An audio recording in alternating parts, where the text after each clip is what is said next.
lot longer than they would normally. If you put some in the same room in a basket, and then you put your fruit in another basket with a pyramid around it, they last somehow a lot longer. It also will make perfect yogurt. Yeah, that's crazy stuff. In Russia and in the Ukraine, they've actually created artificial pyramids out of like a quasi-fiberglass, if you will. And the Ukrainian Air Force and the Russian Air Force have reported strange wave-like energetic anomalies as they fly over those pyramidal structures that were just made out of fiberglass. So there's definitely something to it. Oh yeah, they've done a lot of experiments we don't know about in Russia with pyramids. So anyway, we're going to take a short break here, I think. And we will be right back on Monster Castle Paranormal Radio. This is... It's a little bit of reggae for you, folks. This is Bunny Wailer, Rise and Shine.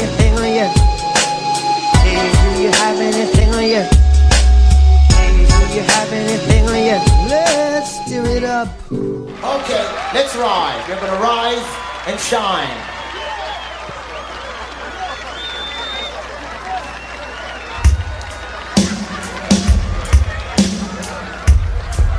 This is a cry of a people who for over 400 years have been enslaved in mental bondage. A people who with their blood, their sweat, their tears, and their hands, they built great cities of Babylon. Only to be paid with the wages of the whip, the sword, and the gun.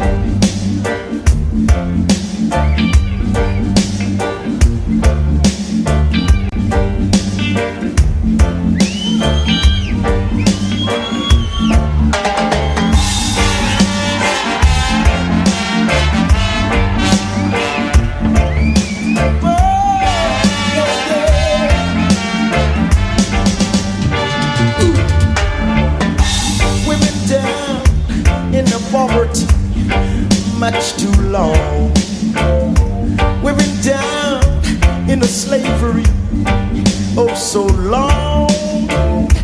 We've been down in humility much too long.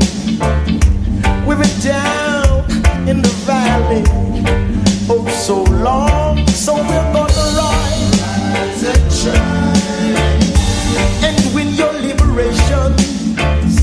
For now's the time when all nations must be free.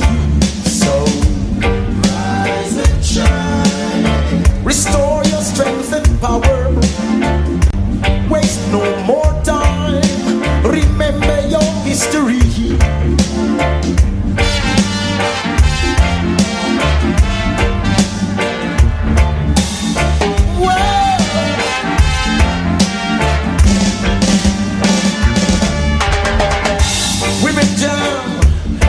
Poverty much too long.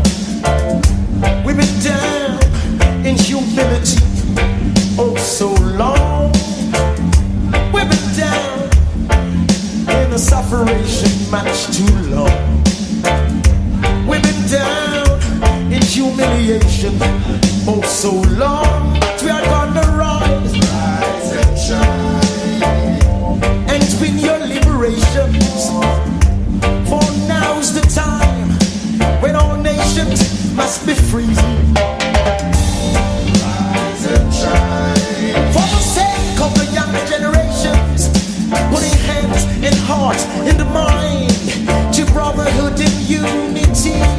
We're gonna rise and shine. Restore your strength and power. Waste no more time. Waste no more time. Remember your history. Don't repeat it. Just rise and shine. In the morning sun that surrounds you, it's is International Morality Time, where mankind must be born anew. Rise and shine. Yes, we're gonna rise. Yes, we're gonna rise. Yes, we're gonna rise. We're gonna rise, we're gonna rise, we're gonna rise, we're gonna rise. Oh yes. Remember the slave ship? Remember the taskmaster's whip? Remember where you're from. Remember your history. Remember where you're from. Remember your history. We're gonna rise. We're gonna rise. We're gonna rise. We're gonna rise. We don't mean no harm. We don't mean no harm. We're just gonna get ourselves out. Oh yes. Oh yes. We're gonna rise.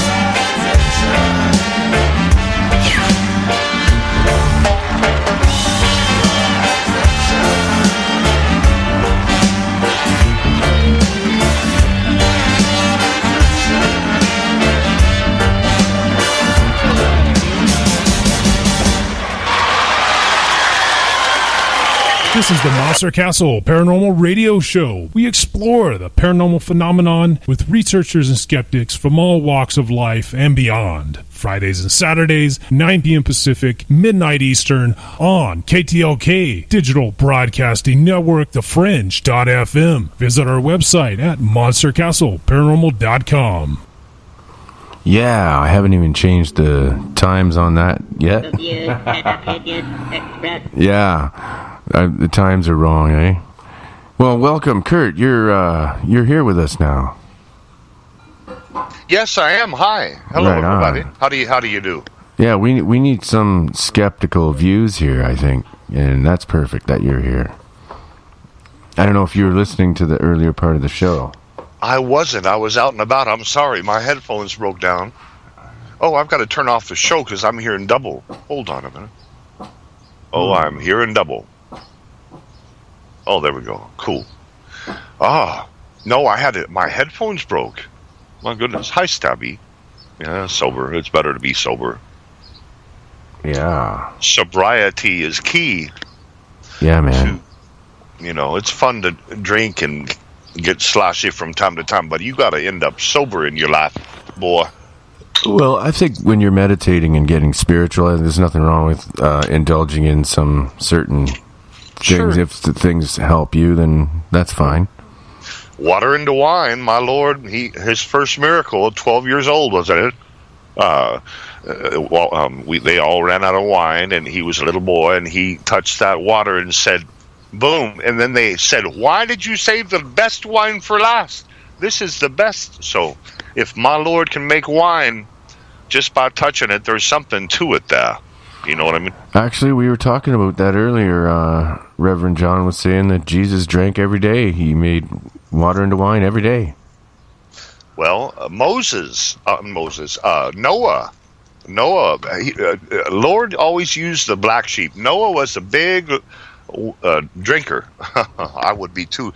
Well, they mocked him all. They lived to 800 and 900 years old back then. No pollution and all that. And he built this ark out in the middle of the forest on a hill, and everybody mocked him and his family all his life. Of course he'd drink, but who lived and who died in the end, huh?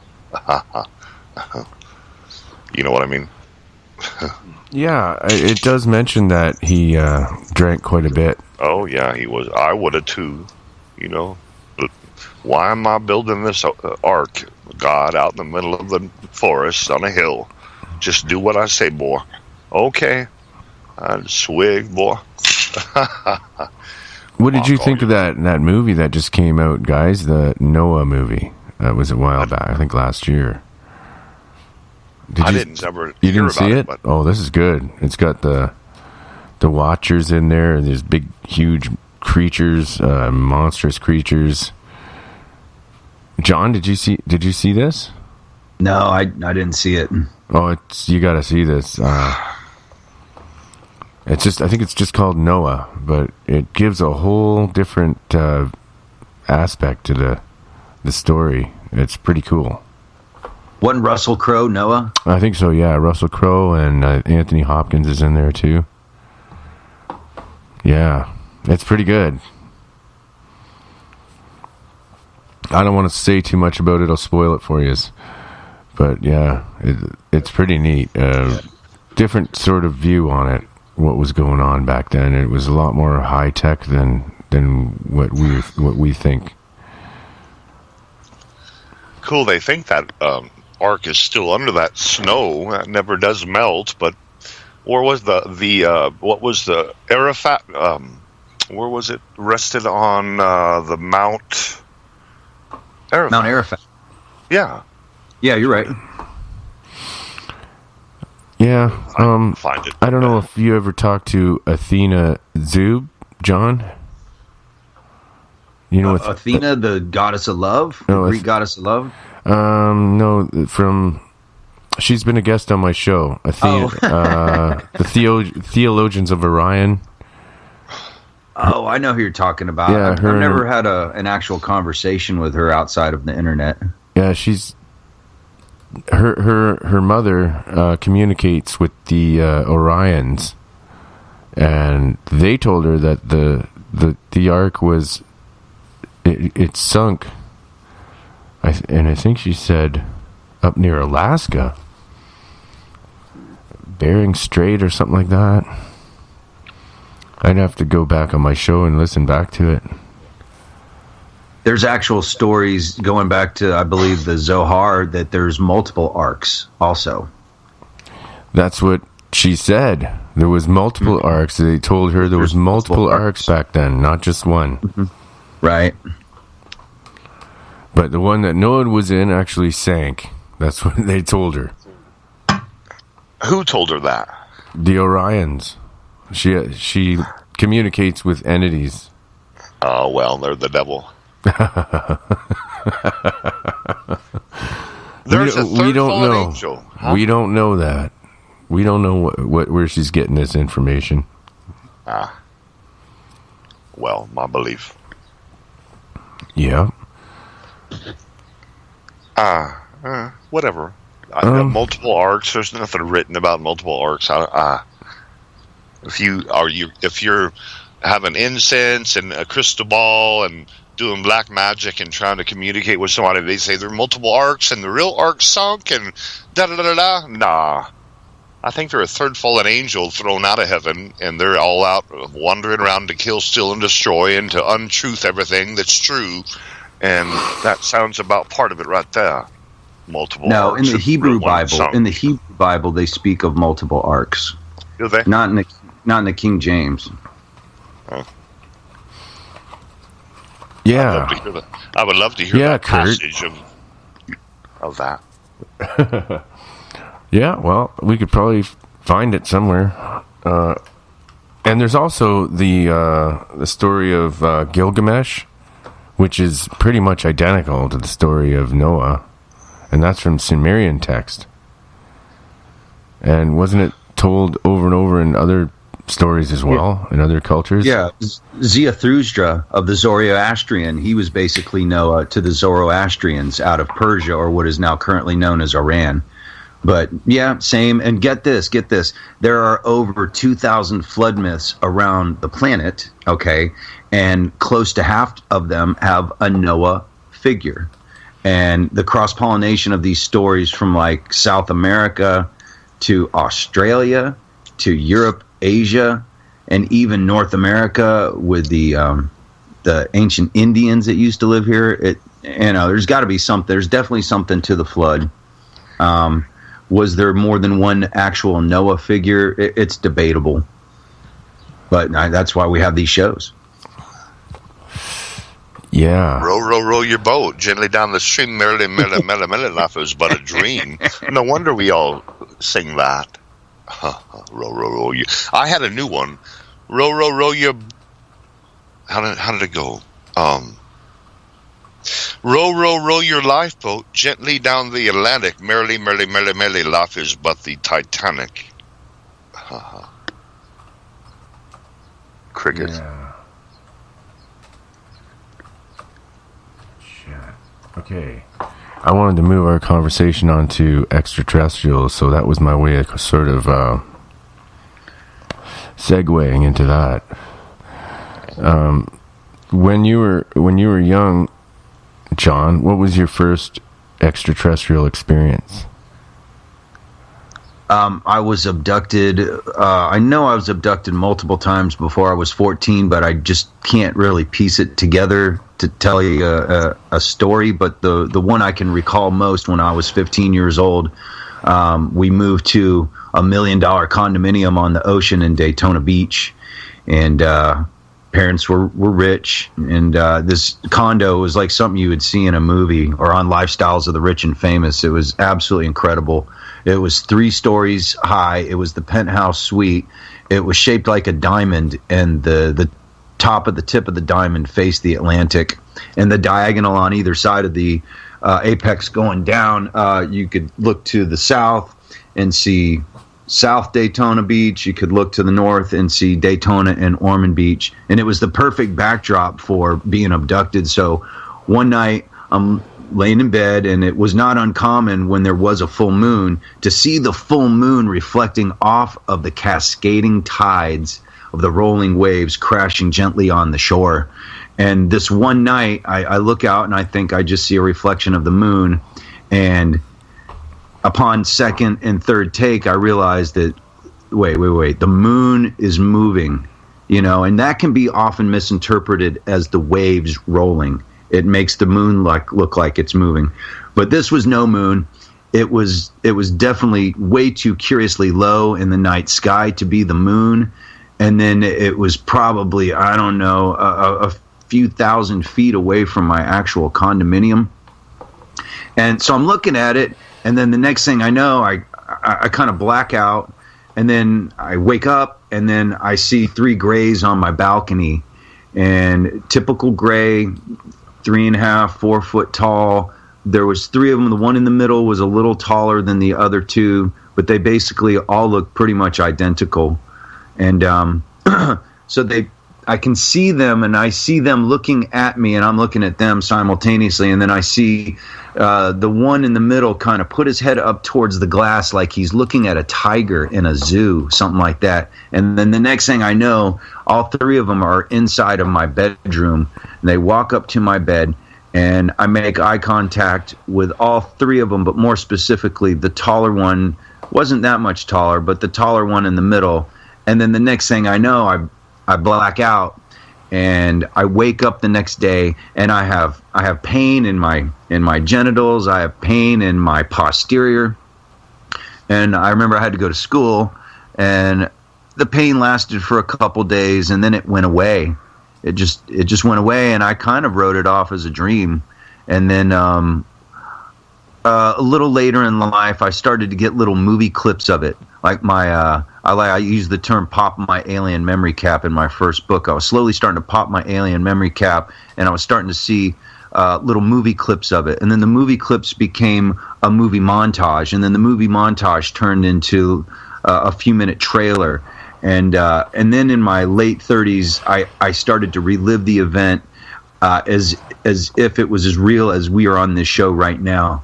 And then after that, I started to remember and unearth latent memories from my subconscious of other abductions and similar events like that who had been taking place with me my whole life. But going back, the one I can remember most vividly was when I was 15 in that condominium.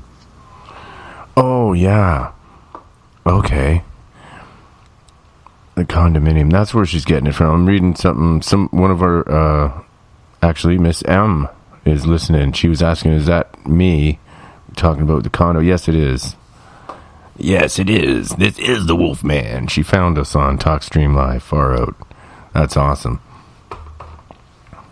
And so that was your first experience, and you believe you were taken by, they were grays, right?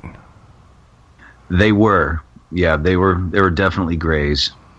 And what did they do to you, do you think? Do you remember anything else? Do you remember being in the spaceship? I don't, but I can remember seeing them. I can remember seeing them up against the glass of the sliding glass door. I can remember them traversing the glass and being inside of my bedroom without opening the door. And then the thing I remember the most was that stare into its eyes and it back into my eyes, and it was very violating. Like it was penetrating the deepest, darkest depths of my soul and knew every little subtle nuance to my brain. And it was just reading me, if you will. And the next thing I knew, I was gone. And I attribute the pain in my genitals and to my backside as them doing experimentation on me, perhaps even taking specimen from me for breeding purposes, etc. And I've talked about this for years now, and somebody that really helped me to understand the whole thing with my backside was Vinny Kocius, and author of Cult Child, which is a brilliant book and horrific story. But anyway, if you know the story, something that really requires more attention. But I was telling her about that whole thing with my butt, and she said, "You know why ET will access entry into you that way?" And I'm like, "No." And she said, "Because the tip of your spine can be accessed through there. And if you can access the tip of the spine, you can access the whole spinal column, which runs into what? It runs into your brain." And so she said that's why it's very typical. And Whitley Strieber, who Eric, who's in the chat room right now, and I met at Alien Snowfest probably February 6th or 7th of last year. I talked to him briefly about the blue beings I saw at the UFO conference, and he had seen pretty much same kind of thing. Talked to him about the pain in my butt, and he wrote about it in his book Communion. So it's very common. It's not like I'm the first person it's ever happened to. It's been chronicled throughout history by abductees. Yeah, I've heard about it too. Oh, did you feel that they made you more psychic, stronger, or do you feel like you're being tracked? All of the above. Those are very brilliant observations. So I was talking about it earlier. I used to trip a lot of acid, and I'd like to write poetry. And I authored a book, Beyond Oblivion, Through the Crevices in Between. And to me, that literally translates to the Quantum Hologram Matrix, which is the name of my show now. But when did I start writing that poetry? I wrote it after my abduction. I really never had any desire to write poetry. And then I started to realize that I could sing. I would always sing in the car, driving around, playing cassette tapes back in the day in my car, driving up and down the beach. But then I had this newfound singing voice I never knew existed. And so all of a sudden, what is poetry? Poetry is screaming for music. They both go hand in hand. So that launched my career into being a singer, musician, entertainer, which I still am to this day. Wow. Yeah, that's what kind of music do you do? I misspoke. I'm not a musician. A musician actually plays an instrument. I just sing. So I made the mistake of saying that before and getting ripped by a guy who actually plays guitar and sings. And they're not wrong for doing that. I'm not a musician. I'm a singer. Actually, a singer is a musician too. You're wrong. Yeah, singers are musicians. I know a lot of virtuosos on piano and guitar. They don't consider me a musician, and I'm fine with that. I don't play an instrument, although the voice is definitely an instrument. If you can, it is. It's the first instrument ever used by mankind. Correct. Yeah, and those aliens, Greys, did they seem sentient or did they seem like robots to you? That's a great question, and Vinny Kocius also, she explained to me, her father worked at Area 51. He was a pilot for Area 51, and he told her long time ago, she's about my age, I'm 47. No, she's exactly my age. We're both born in 1969, but she told me that her father said that, the use of the term ET and the use of the term alien is often used incorrectly. What he said to her is that aliens are the EBEs, the biologically engineered entities, okay? And that the extraterrestrials are actually the sentient beings. So, but good question, Mike. And what I believe is that they were basically drones, that they were manufactured beings. And that when they brought me back to the ship, that there was probably a praying mantis or something on board that was actually, the chief surgeon, if you will, telling the drone worker bees what to do and how to do it. And that's what I believe. I could be wrong. Yeah. Let's see what's going on here. What else? Kurt, have you got any questions for him? No. None. You're not going to challenge him on any of this? Oh, I want to so bad, but I'm not going to. Just keep on. You're doing great. Okay. Believe it or not, Kurt, it doesn't offend me if people don't believe me. No, it really doesn't. And if people want me to explain myself, I've had the same experience. I'm not going to. Nope. You go on. I'm going to mute. Keep on. So they were like drones, maybe, these grays? Let's say manufactured beings. Yeah. Manufactured beings that have a fleshy exo existence about them. They have like an organic skin kind of texture. I've touched them before. I've had them touch me before. When I'm around experiencers for any prolonged period of time, I often get abducted right after that. Not always, but often. So when I go to UFO conferences, it's like, look out, something's going to happen, and it should be predictable. So the first UFO conference I ever went to was back in 2014. It was called Experiencers Speak 3. And at this particular conference, I met Ray Hernandez of Dr. Edgar Mitchell's FREE, the Foundation for Research into Extraterrestrial Encounters. And it was put on by Audrey Starborn Hewins and her foundation, Starborn Support. There was a bunch of great speakers. But anyway, upon returning home, shortly after I got home, laying in bed, and I see three grays, possibly even the same three grays that abducted me when I was 15. I can't be exactly sure. In my bedroom, my bed is kind of a taller bed, so it's closer to 4 foot tall.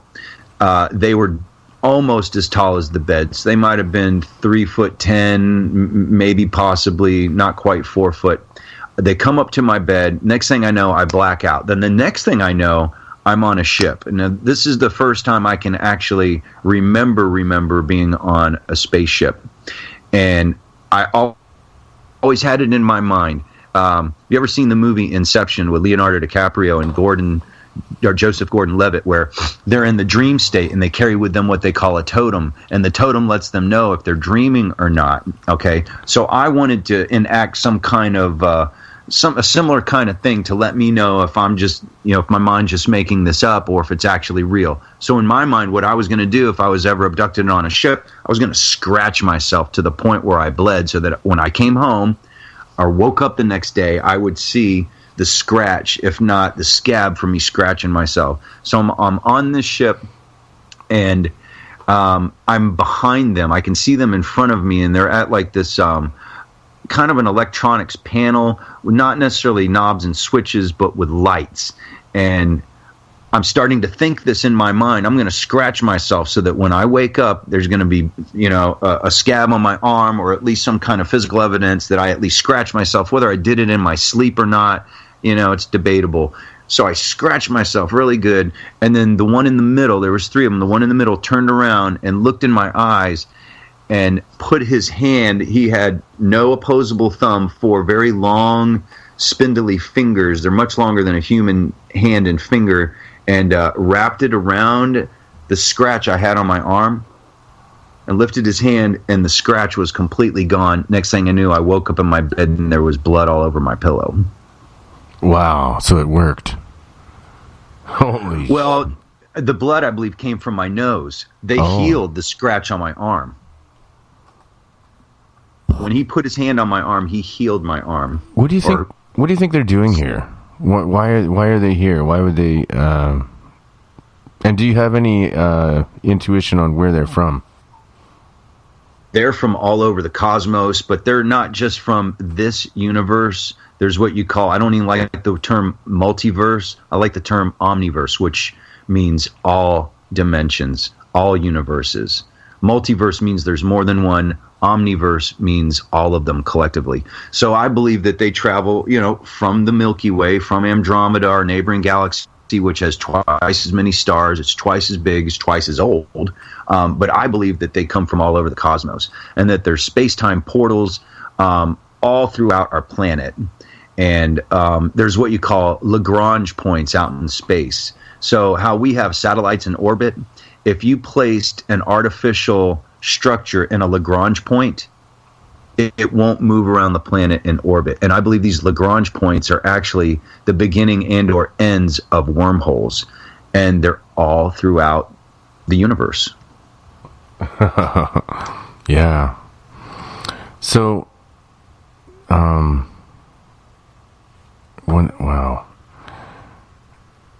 Do you have dreams of these things? I do. You dream about the, what was that? And one of them grabbed your arm. Yeah, where I scratched myself, it didn't hurt or anything. He just put his hand over my arm, and then when he moved his hand away, the scratch was gone. And next thing I knew, I woke up, and I had clearly bled from my nose because there was, I wake up, I'm like, what the flippity flip just happened? Was it real? Was it not? I didn't even realize there was blood on my pillow. It was first thing in the morning. I get up like I usually do, go to the bathroom, look in the mirror, and I see a trail of blood coming down from my nose, kind of reminiscent to back when I was a horrible cokehead in my 20s. And I'm like, oh my God. And then I go and I look at my pillow. There's blood on the pillow. Not a ton of blood, but enough blood where my head was. Usually sleep on my back with my head to the side, and that's where the blood was. If I'm going back and laying in my bed exactly the way I thought I was laying, putting my head in my pillow exactly the way I thought my head was laying on my pillow. I generally bleed out of my left nostril to the left side of the pillow, and that's where the blood was. And it's very common if you read abduction accounts, Whitley Strieber, but he's just one of many that writes about it, including myself. Often there's blood that comes from your rectum, comes from your penis, comes from your mouth. Not so much your mouth, mostly your nose, but even sometimes your ears.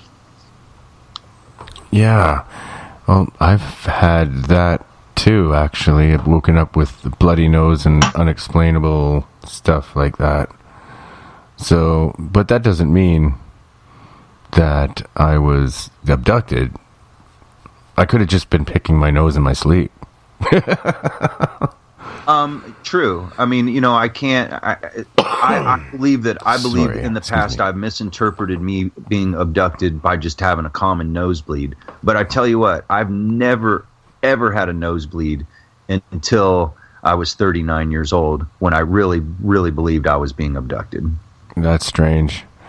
Mm-hmm. Yeah, well, I still sometimes get these nosebleeds, and I can't understand why. Why is it happening? That doesn't make any sense. To me, what I think, Mike, is that you have an implant in you, and I believe that a lot of us do. And the nasal cavity, it's easy to go right up into your brain through it. Well, I do believe I was abducted. I did tell you my story where I was tracked down in this, basically hunted down by this thing. It looked like a big fireball.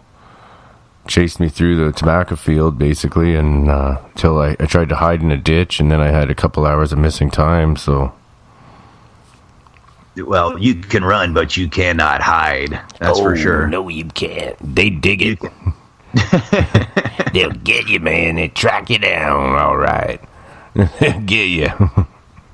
But that's the natural human reaction, is to run. And, funny, you said it was an orb that was chasing you, but you called it an abduction. That implies that it was an extraterrestrial and not a ghost. And you know what? I talk about this a lot, is that ETs don't necessarily need or have to manifest in the form of a hominid, a head, a fuselage, body, 2 arms, 2 legs. They don't necessarily have to manifest that way.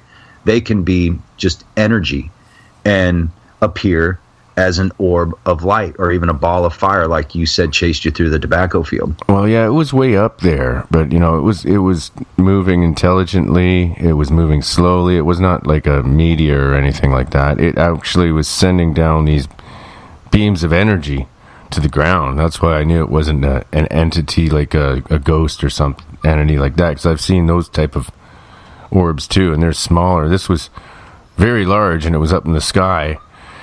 And it was shooting down this beam of like blue field of energy, and okay. So I knew it was. I don't know, it was scanning things or it was picking things up, but I had the feeling that it was like kind of like a tractor beam, that it was picking things up. I believe that all of the above. I believe that it was scanning you also. I have felt them scan me before, and when they do, I go into a state of paralysis. More often lately, when I'm in that state of paralysis, I have some of my faculties about me. When this started happening to me about 8-9 years ago, I really could remember very little to nothing. But now what happens is my body will be frozen, but I'm still halfway cognizant of what's going on. I start to think about my senses, my sight. What can I see? What can I hear? What can I smell? Think about my breathing. Am I awake? Is this really happening to me? And you really must ask yourself questions like this, really to test your own sanity, because the mind is capable of creating these scenarios when they're not actually happening, just because you want them to happen, or you're predisposed to thinking things like this can happen to you. But so I go through these protocols within myself to make sure that they're either happening or not. And more recently, the more that you get abducted, the more you're going to have memory recall of what happened to you. Okay, I've got all kinds more questions, but wow. Okay, hang on. We're gonna go to break in a second here, and then I will address all the chat room questions. How am I going? I just gotta. Okay. All right. We're going to go to break right now. Thank you for listening. This is Monster Castle Paranormal. And here we go. What's going on? If I can get this working. Okay. This is Arriving UFO by Yes. Alright. Take it oh so seriously, really, when you called and said you'd seen a UFO. But then it dawned on me, the message in writing spelled out a meeting never dreamed of before. I looked out in the night, strange and startling was this voice of time to say there's got to be a linking of everyone, got to be a center, it all comes flooding by.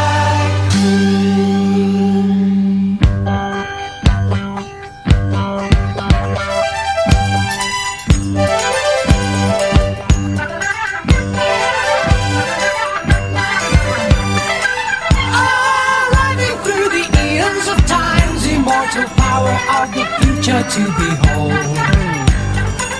Vessels of a different impression, none that we could ever hope to have known.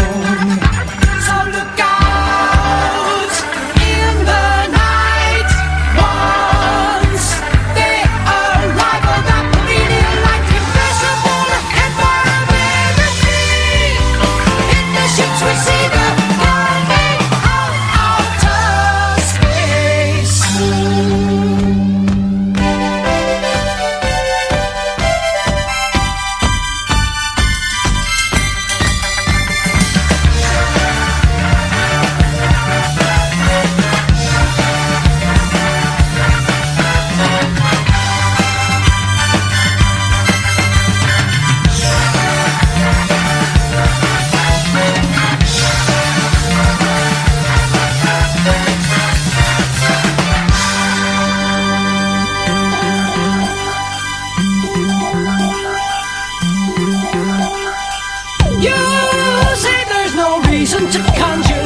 the foresight that has been known to be seen. You say I'm a fool, a believer, but your feet on the earth, it is green. But look out in the night, wait for they arrive to start to shine. Here it is, the coming of outer space. Such a beauty like the coming of outer space.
To avoid the nauseation, frustration, desolation, mutilation, degradation. We like to rock, and this is a donation station. Yeah, baby. Go to monstercastleparanormal.com and donate today. Keep us rocking, man.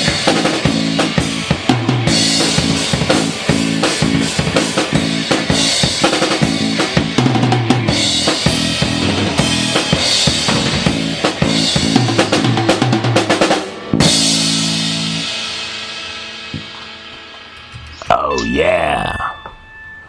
Now that's groovy, baby, all right. Guess who the drummer was in that commercial there? Yeah, baby, that was me. Oh, yeah, that was me. You're a good drummer. Yeah, that's my monster rock band. Cool. Is it a real drum set or like on the internet? Oh, boy. No, that was a real kit. Cool. The dog barking, too. Yeah. What's the dog name? There's two dogs here. One is Chance, and he's a big, and there's my little Kahlua. And they're like male and female, so they get along. But Kahlua. How cool. Kahlua. Hey, Kahlua. Boy, I wish they'd quit that, though. It's whenever someone comes to the door. But, yeah. It's cute. They pack up. And she's so little and he's so big. He's one of those Australian Shepherd. Yeah, he's huge, and she's so little, and then they pack up. Oh, and she'll stand her ground against him too. Wow. The little dogs always win. Oship, I lived in San Diego, rented a room. This older couple, they were always gone, so I had like the house to myself on the ocean. And they had an Australian Shepherd named Oship, of course. And then Ship, Australian Shepherd. Oship, my bro. Oh, he'd jump all over you. Cool dogs. Reverend Polk, I got a question here I got a couple from the chat room that I got to clear up. Now, did you mention that you did coke? I did mountains of it back when I was in my 20s, that's for sure. Okay, so when you were abducted, did you feel like they healed you on some level from your addiction? No, not at all. Okay. No, if anything, I really started doing all that when I was 15. Actually, I really didn't even drop until I was 17. And I didn't really start doing, Dance with the White Lady. I didn't do that until I was really in my 20s. Yeah, okay. And here's the other question. It's a totally different topic, but what do you think... okay, wait a minute. Where is this question? What do you think of black holes and what power is inside of them? What are they? Do you have any idea? That's a brilliant question also. I believe that black holes serve many purposes. Now, it is very necessary for the dark rift, which is the black hole in the center of our solar system, to be in place where it is. It actually helps keep the gravitational field of all of our planets also in a synchronistic orbit with the sun. Okay, so where black holes absorb light and any celestial body, light is a particle. It can absorb light. It absorbs all forms of matter. It also absorbs all forms of antimatter also. So now, where does it go? Where does it go? Yeah, that's what everyone's always wondered. If it's sucking up planets and moons and, perhaps asteroids, meteorites, and even light, which is a particle, it's not a wave as discovered by Einstein, where does it go? Now, I postulate that E.T., and there's actual footage by Hubble and Kepler that we'll never, ever, ever see of UFOs flying in and out of black holes. Okay, so it begs the question, where do they go? I believe that they are used to fuel suns. Think of it. The sun in our Milky Way galaxy, in our solar system, holds all these planets in place, in orbit, okay? What is the fuel of it? It has to have a fuel source, just like anything and everything in the cosmos and in the omniverse. Everything has to have a fuel source. I believe that they fuel suns. And without the black holes, they're actually where they can take life. I mean, they could take a whole terrestrial planet full of life and suck it up, but it's necessary within the cosmic balance of the solar system, the galaxy, and the universe. And then there's actual footage of a 500,000 mile wide hole in our sun where they've actually captured footage of UFOs going in and out of it. So I'm not an astrophysicist. I wrote about my concept I just spelled out to you in my first book. I've been hotly debated on this topic with PhDs in astrophysics. But to me, after reading the notes in the chat room with a bunch of people that are not really experts in astrophysics, astroastronomy, astrobiology, etc., that most of them sided with me. Because people believe in the concept of there has to be a fuel source for a sun. Otherwise, if you have a fire, what happens if you don't? What happens if you quit putting wood on it? It's going to burn out. So that's my concept, and I'm sticking to it. Yeah, it does have to. So you think it's taking matter and changing it into energy, basically? Yeah, and also I believe it serves That makes sense. as a wormhole also. That does make sense. And do you believe that suns, planets, galaxies, possibly black holes are sentient? And that comes from, I believe, Craig in the chat room gave me this, and I believe that myself. I think that's a brilliant observation, Craig, and I would have to completely agree with you. So it's measurable that if you're in outer space and you have the right instrumentation, that planet Earth actually makes a sound. It almost makes like a hum, like a vibrational frequency kind of hum that is not necessarily auditory. I mean, if you're in outer space, you're in a vacuum, so you can't hear anything anyway. But with the instrumentation on the shuttles, the satellites, the ISS, etc., that they can actually measure sound waves permeating from the Earth, but not just the Earth, but from the moon and other celestial bodies all throughout the cosmos. And also there's what you call Van Allen belts. That so imagine the Earth, and imagine like centers within the Earth where the points of these belts are flowing from. So imagine around the equator, they're flowing up to the North Pole, and then around the equator, they're flowing to the South Pole. The purpose of the Van Allen belts are to repel charged particles, otherwise called radiation, to basically bounce around our planet. Otherwise, our atmosphere would have been fried a long time ago. And the Van Allen belts also create a sound frequency. And you can measure the sound frequency on our planet. You can measure it around the moon and Mars and other celestial bodies out there in the cosmos. Great answer. Yeah, I like that. Kurt, what do you think of that? Do you think the planets and stars and sun are sentient? Possibly. Surely, yes. Wow, I I'm enjoyed surprised. the show. I really don't want to mess it up and have any comment. Just let him go on. Everything good. But also sentient implies consciousness. Yeah, that's And, what I'm thinking. You know, yeah. the term Gaia or Gaia, however you're supposed to pronounce it, what does it imply? It implies Mother Earth has a consciousness.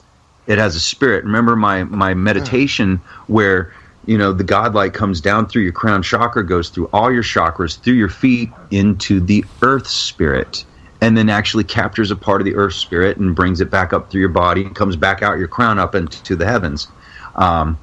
That's just a fundamental part of the basics of my meditation, is to actually tap into the earth's spirit.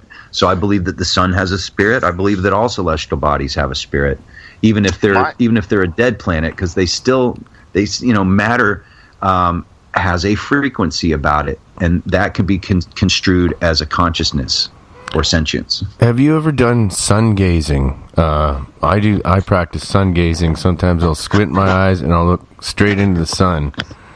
I know you're not supposed to, but I squint my eyes and I let the light of the sun come straight into me, and it charges me up like a battery. And sometimes I feel like it's communicating with me. Ever tried that? Yeah, I mean, I grew up on the beach. You know, you can't help but look at the sun, especially when the sun rises over the Atlantic Ocean and reflects off the sun. And it sometimes, not always, but often the sun can make you just feel good, especially after it's been cloudy for a number of days in a row. Your whole body tingle. The sun come out, and it feels good. It feels good on your skin, and it's a spiritual feeling also. So Arizona, where I live, in the old days when people had disease, so you came to Arizona and lay out in the sun, 120 degree, boil your blood, get all the impurities out. You know what I mean? I didn't even notice. Eric, you're on here too. Are you, Eric? Sanitarium. Yeah, I'm here. I'm just kind of waiting. I wanted to talk, when we get to that part about the blue beings, I wanted to share something that I haven't shared with anybody yet, but I'll wait because you guys are talking about the sun right now. Okay. Hi, Debbie. We'll do that next. Debbie Daly, my new friend, is in the chat room. Okay. Oh, I wanted to say something about the Earth having sound, like a hum. Well, you figure waves crashing making noise, the earth making noise. Imagine all the waves crashing all over the earth, how much noise that makes and everything else. When I lived in San Diego, I would, you say meditate, I say talk to my Lord, but I would practice with him. You know how in the Bible where Jesus calmed the storm? I would practice out there talking to my Lord, my God, my belief, my Father, Son, Holy Ghost. I would talk to him, and the waves would calm down when I would talk. Lord, make these waves calm down, and by George, they did. I was one-on-one with my Lord at the ocean. Just something I thought I'd mention to you. True, it really happened, though. Well, that's an interesting point, actually. Oh, yeah. That's where I practice, right there. Sunset Cliffs. He and I, early morning. I'd work graveyard, so I'd get off at 7, be out there by 8, have my boombox and my music, and then just he and I, nobody else around, and practice on those waves.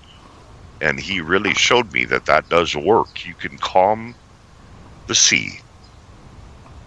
In the Bible, where the disciples were in the boat and Jesus, and the storm came, and they all got afraid, but they stood. They walked on water for a moment, but then they got frightened. They sunk, and then Jesus saved them, and then he calmed the storm. But in all that, there's a key to that. But my Lord showed me that you can calm the waves. Surely can. Only through him. I didn't do it. It was through our God, my Lord. I asked him to, then he did it. But you just got to communicate correct with your creator. If that makes any kind of sense at all. It does. It doesn't matter what you believe in. If you believe in it strong enough, I believe that you can change things. You can change things. You sure can. You can accomplish anything if you put your mind to it. You surely can. My Lord.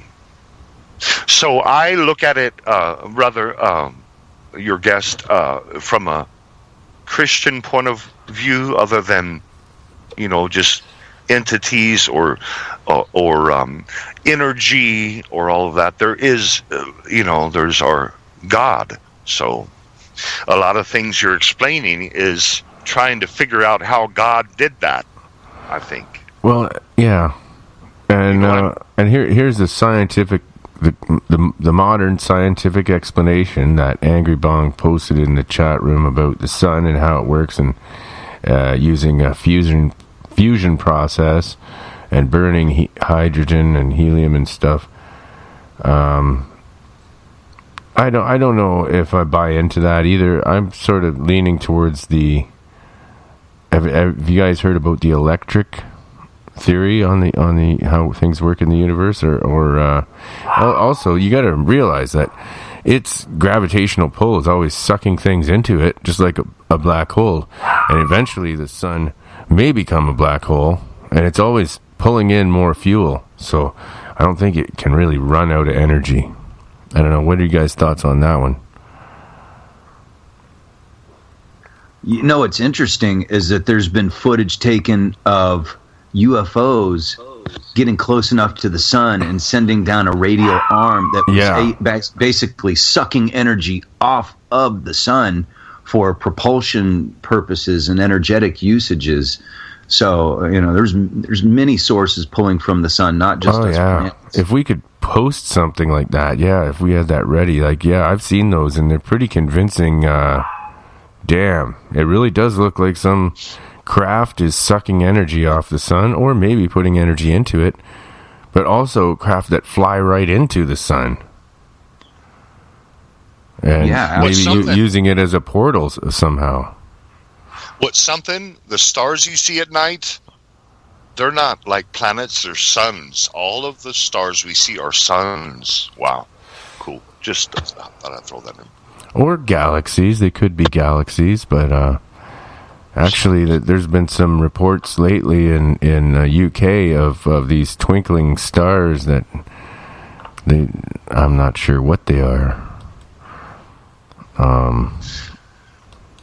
So vast where we live, my Lord. Imagine, you got to close your eye. You can't. It's beyond our understanding.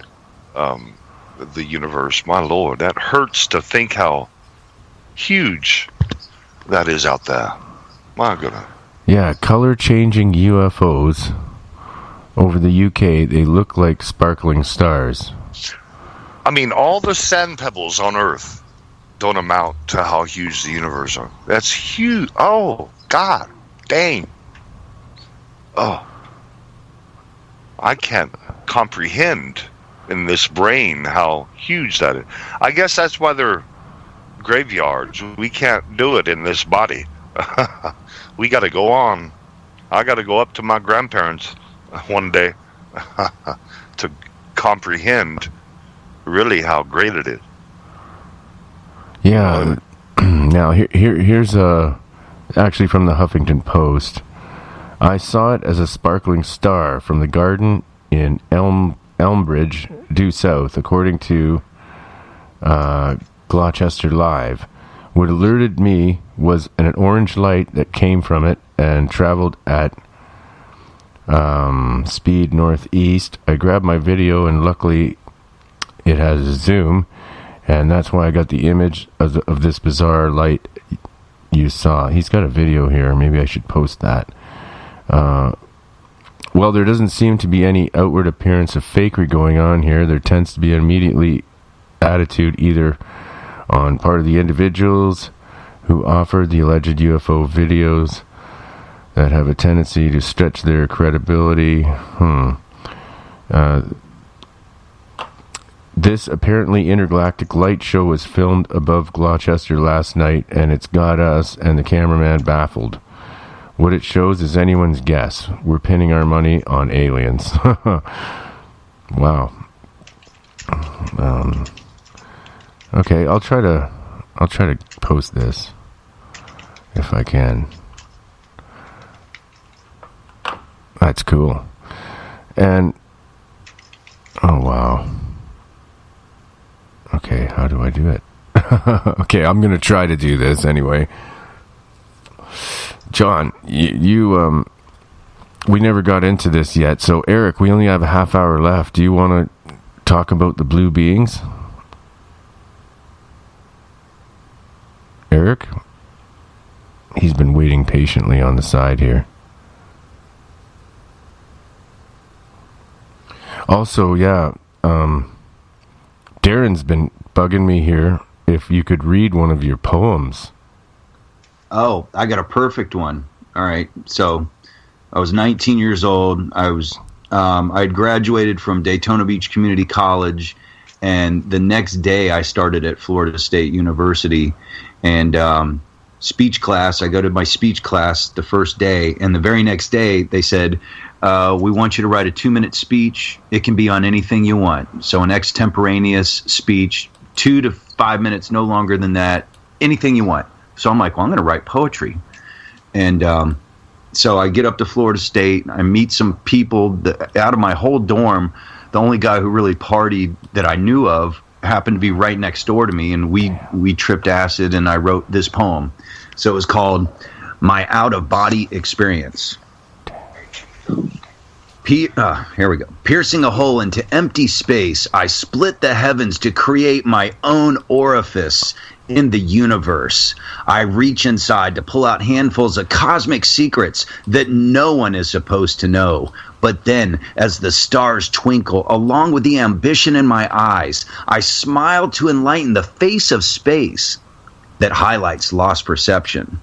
Ultimately, I fathom to depths within, absorbing non-physical reality.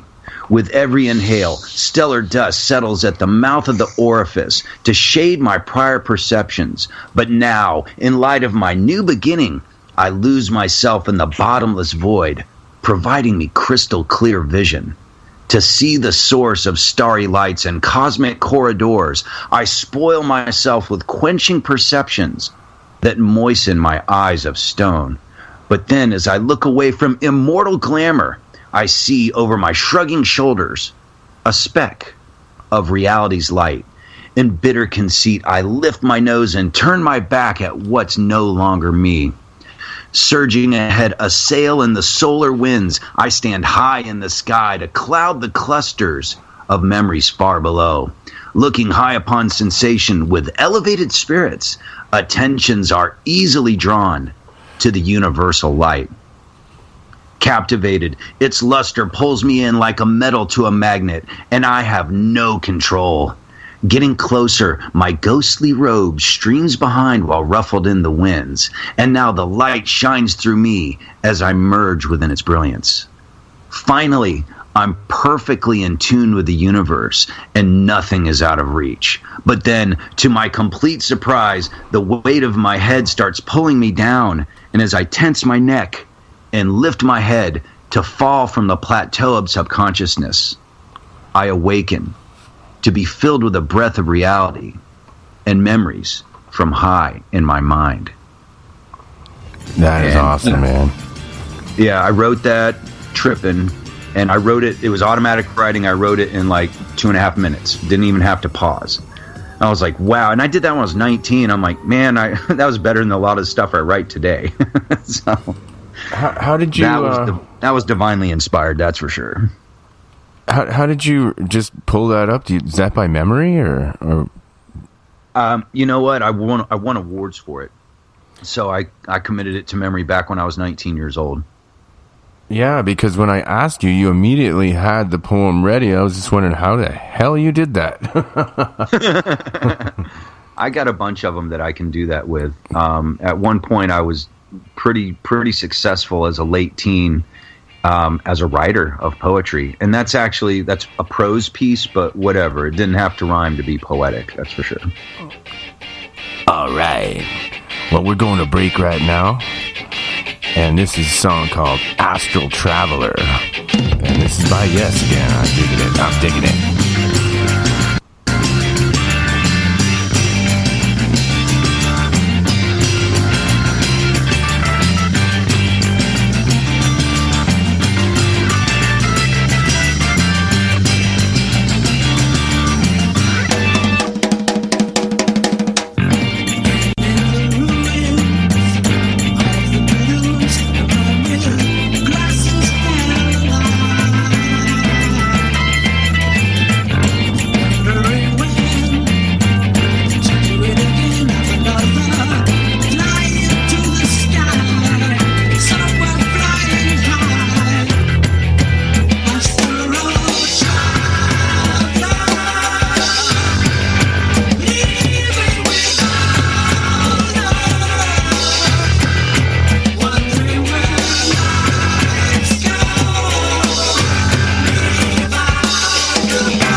Dig yes. Okay, all right. And we are back.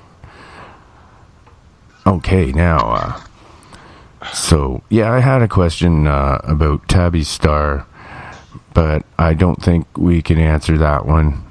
We don't know what's going on there. Tabby's Star is it could be a forming of a black hole, and it's sucking matter into it, and that's what's causing the irregularities in the light that's being emitted from that star. That's, I don't know, that's one of my theories. It could be beginning to form into a black hole, starting to suck matter into itself. Or it could be the Dyson sphere. Who knows? We don't know. I don't know. Have you got any thoughts on that, John? I don't know enough to really expand upon what you just said. Yeah. So anyway, Eric, I believe you got something you wanted to... So just a lot of people I noticed in the chat came in a little later, so they may not know about John's new book, The Blue Beings. And if he wants to, if I know there's not a lot of time left in the show, but this was interesting to me because I was at the UFO conference in San Francisco last weekend, and this one guy was selling books, but they were all old books. However, he got them through garage sales or however he found them. He had books dating back to 1930. A lot of books from the 40s and 50s about UFOs and aliens and things of that nature. So one of the books I picked up was called The People on Other Planets, 1930, written by a guy named Richard A. Fox. And I was just going through the book, and there's a chapter in there about the blue people. And right away I clicked, John's got to see this. This is pretty heavy. So, these blue people that, come and visit, I mean, they've been around a long time, and people were talking about it in 1930. I mean, they're not just popping up on everybody's doorstep every day, but for the benefit of the listeners, John, can you touch on what happened there in Maine? And I know Travis Walton was there. I know it's a long story. People should buy the book, though. I recommend it highly. But go ahead, John. Talk about that a little, if you don't mind.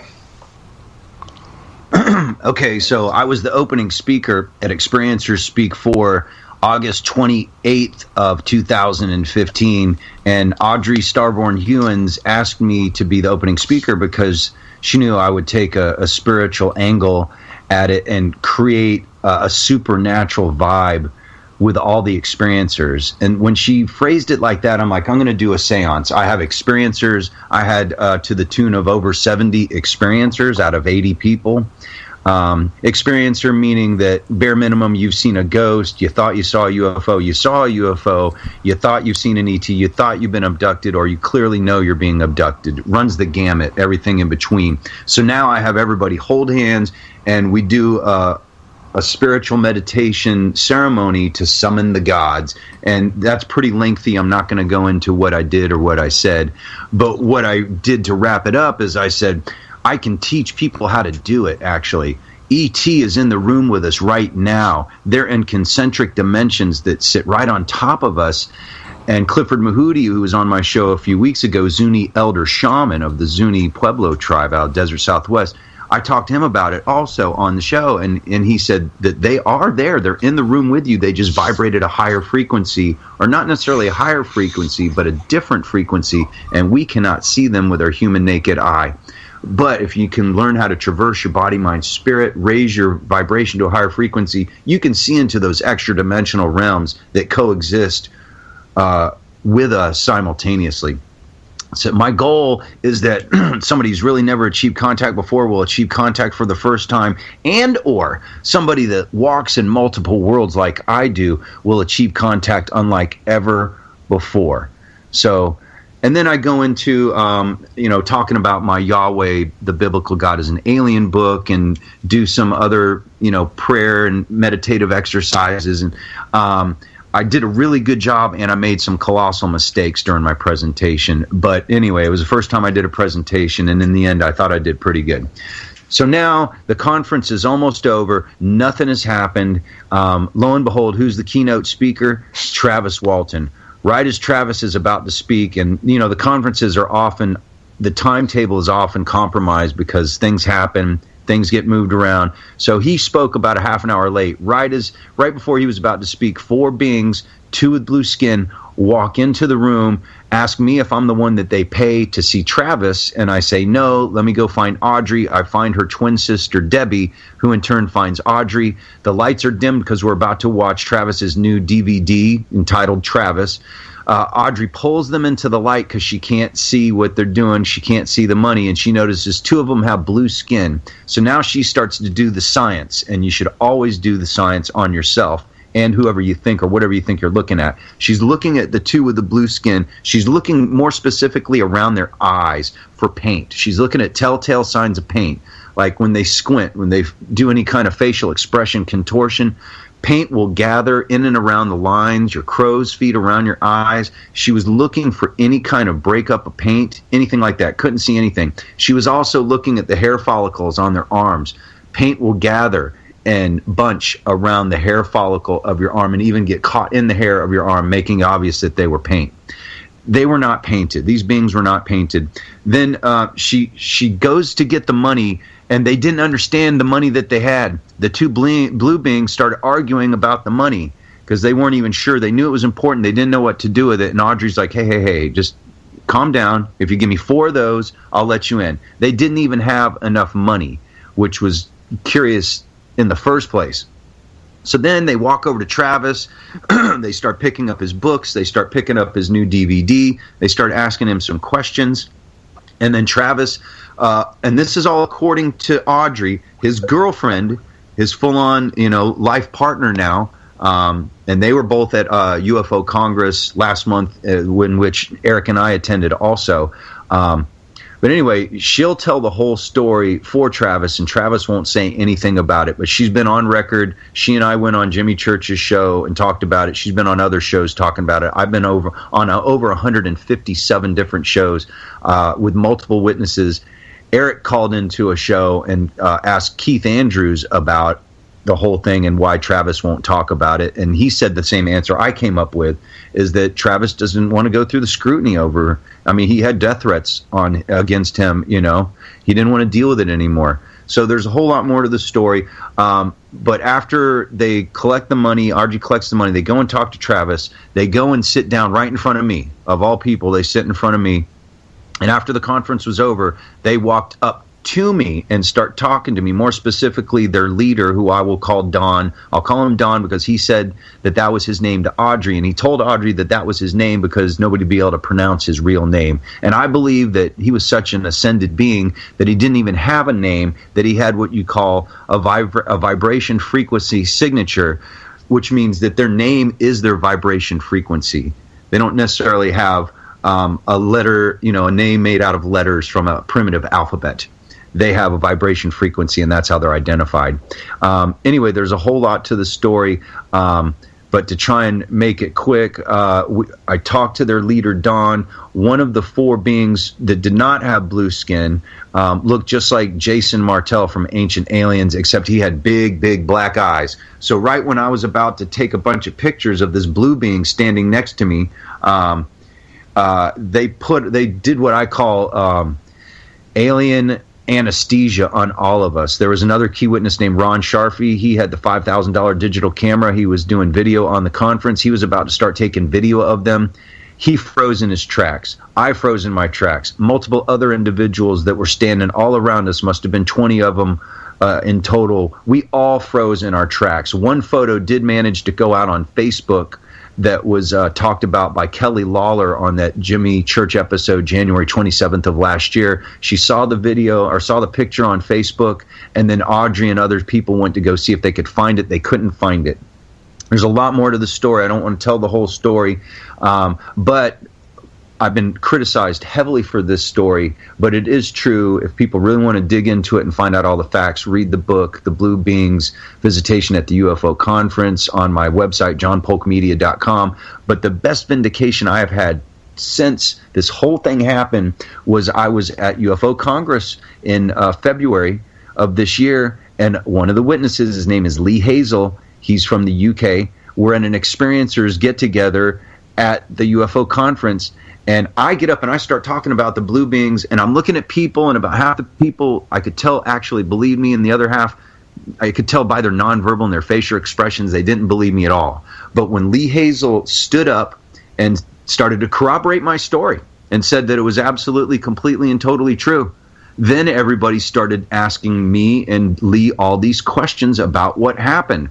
And then another lady who was one of the witnesses there, her name was Sandy Clevin.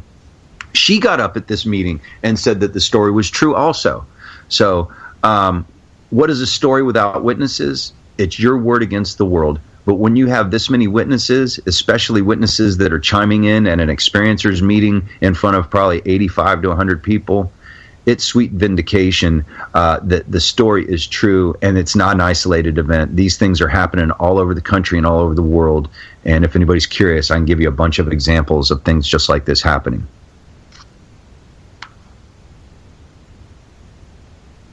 Great stuff, man.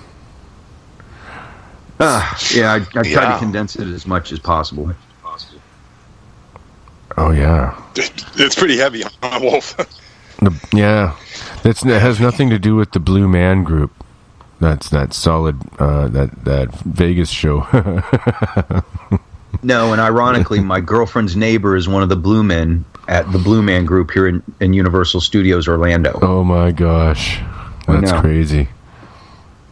And there was a site, I was just reading about something that happened in Canada here, and I think it was a lake in Winnipeg, or Lake Winnipeg, I think. I have to look more into it, but there was a blue being with blonde hair that was sighted there too. Blue skin and blonde hair, some sort of humanoid. And it has, there was a UFO crash, and there's pictures of this thing. It's half sunk into the ice in this lake. I gotta look more into that one.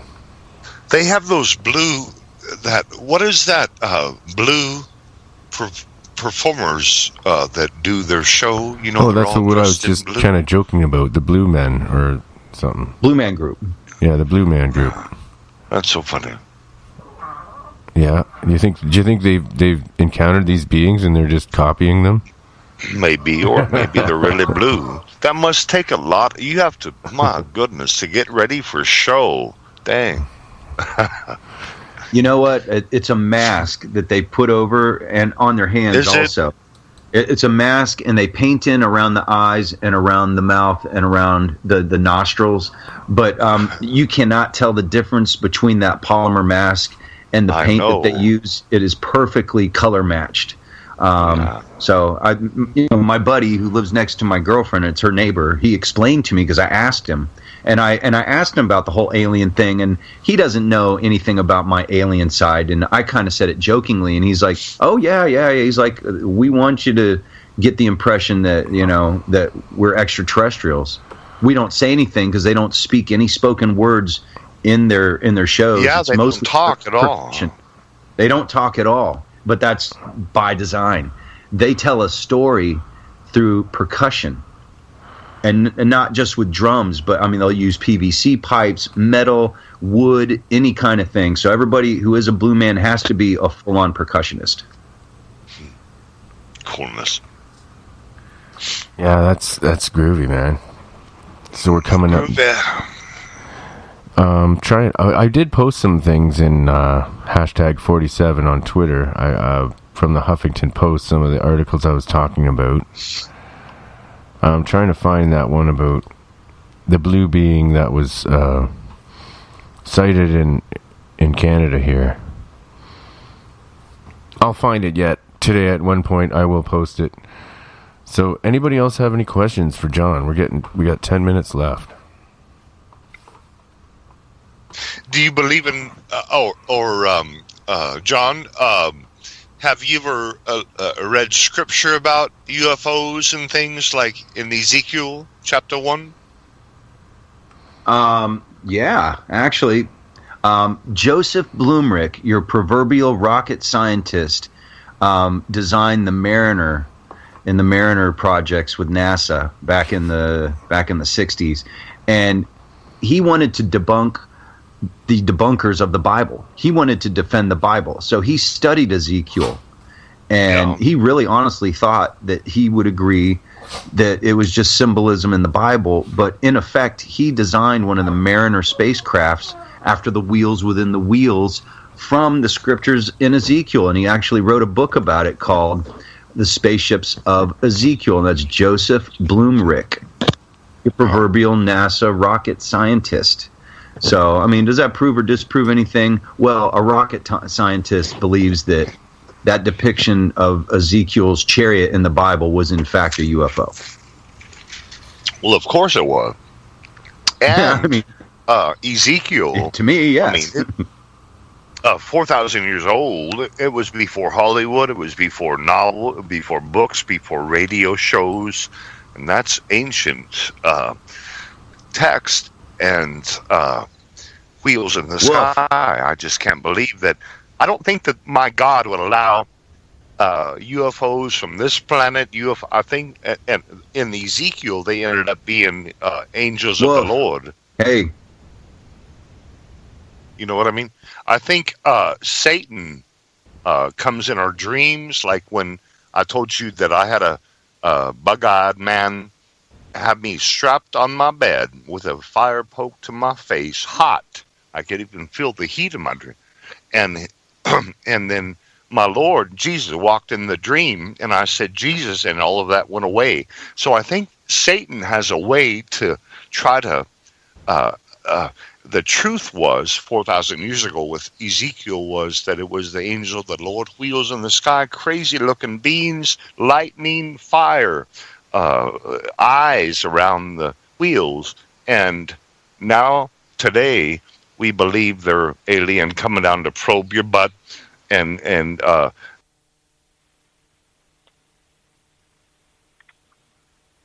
I'm sorry, Kurt. I tried to add this.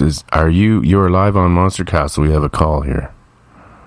This is Reverend John Polk. Remember I was saying this could happen, and I guess it did. I think my internet went out. Oh, okay. I'm glad I took it then. Sorry, Kurt. I had to put you on hold to take this one. I can add Kurt back on the other line, but it's hardly worth it anymore. That's freaky, eh? Just when he's talking to you, it just went out, eh? Well, think about what I was just talking about. It usually happens when I talk about sensitive material. So, anyway, it's all good, man.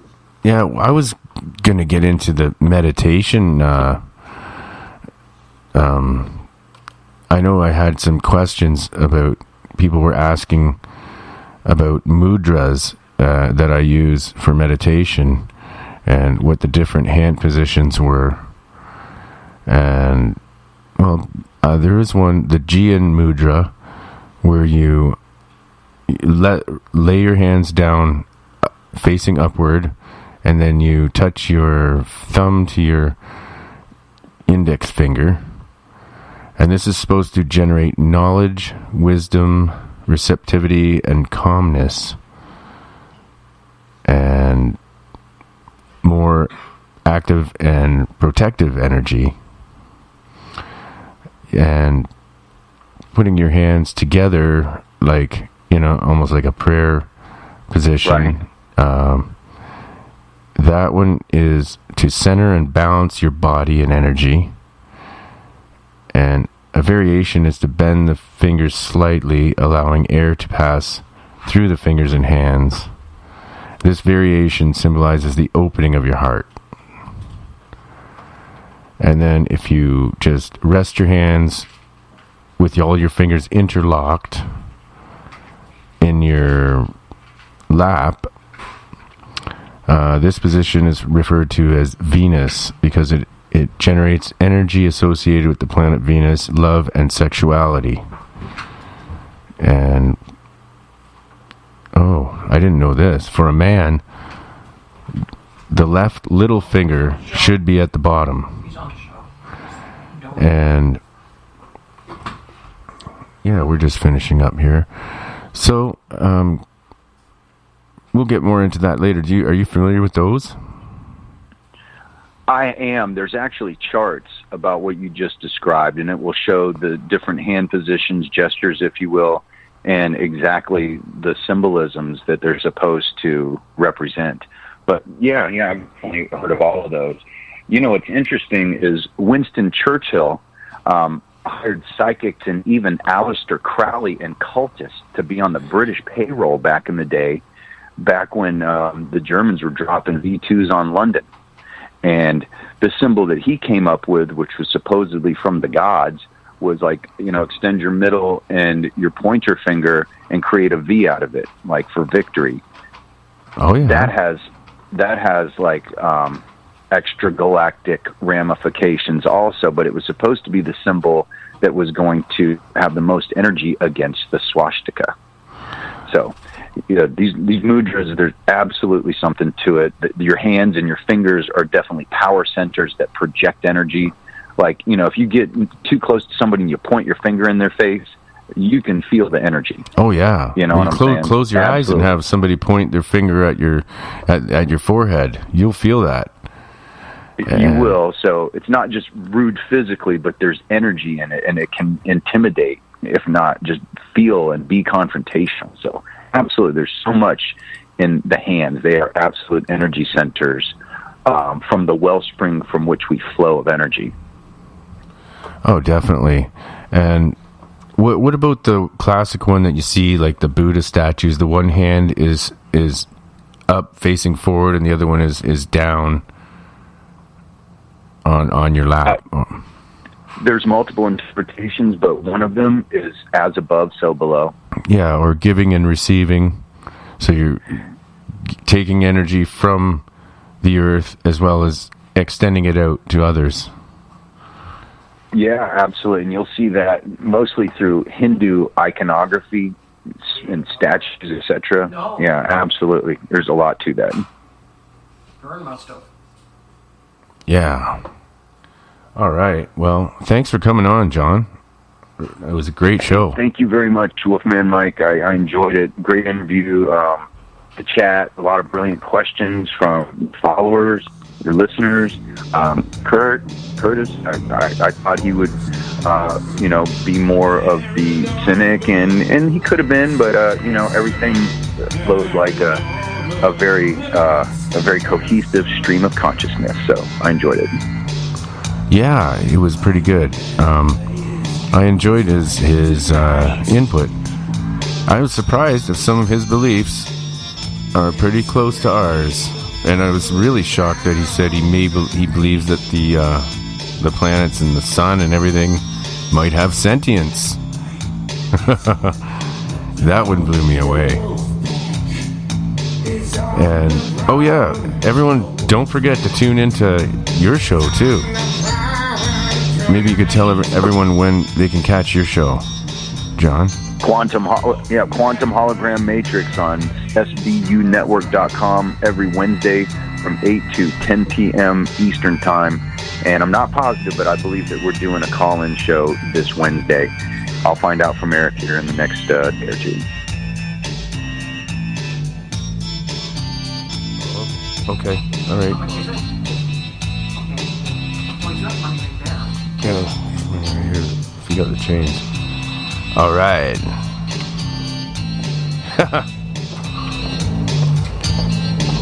And tune in next week. Thanks for listening, everybody.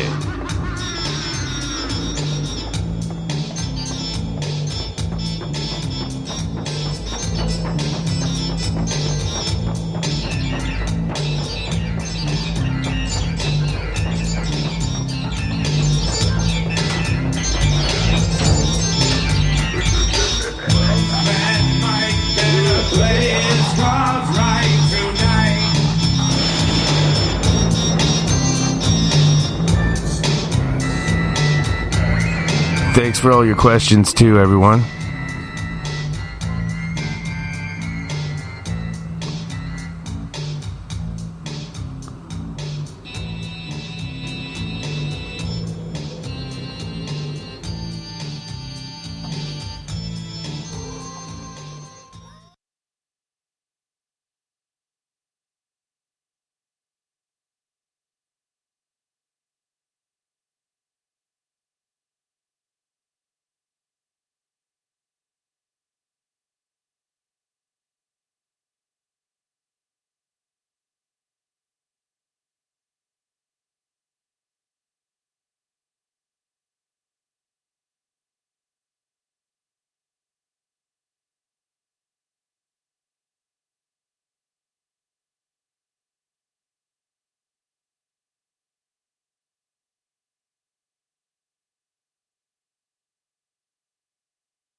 then on Wednesdays I have my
and we break the glass. We are showroom dummies. We are showroom dummies.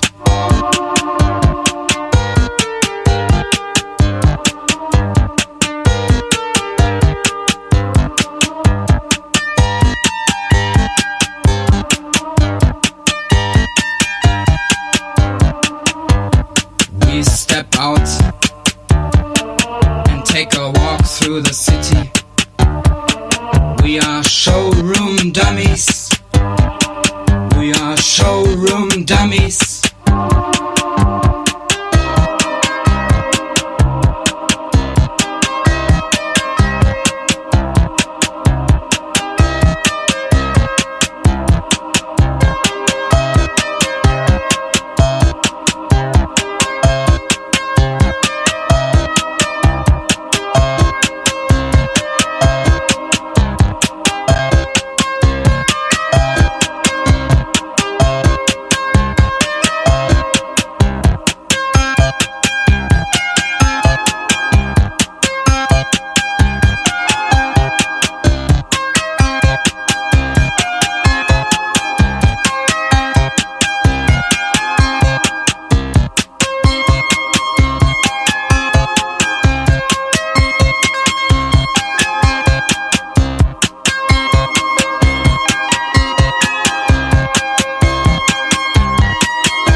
To a club, and there we start to dance.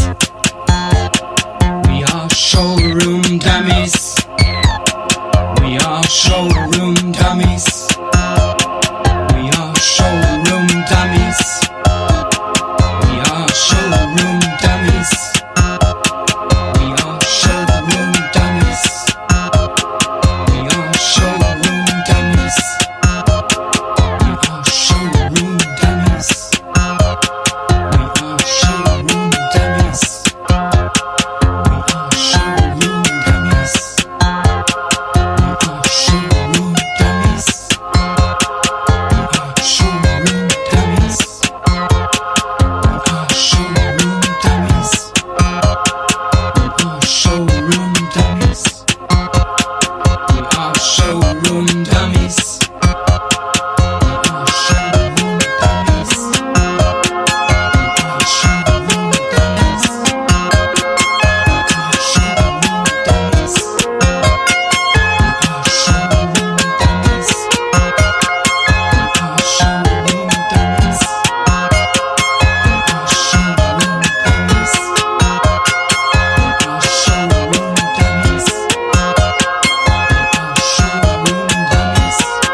Mike on Skype. Hi, Art. How you doing?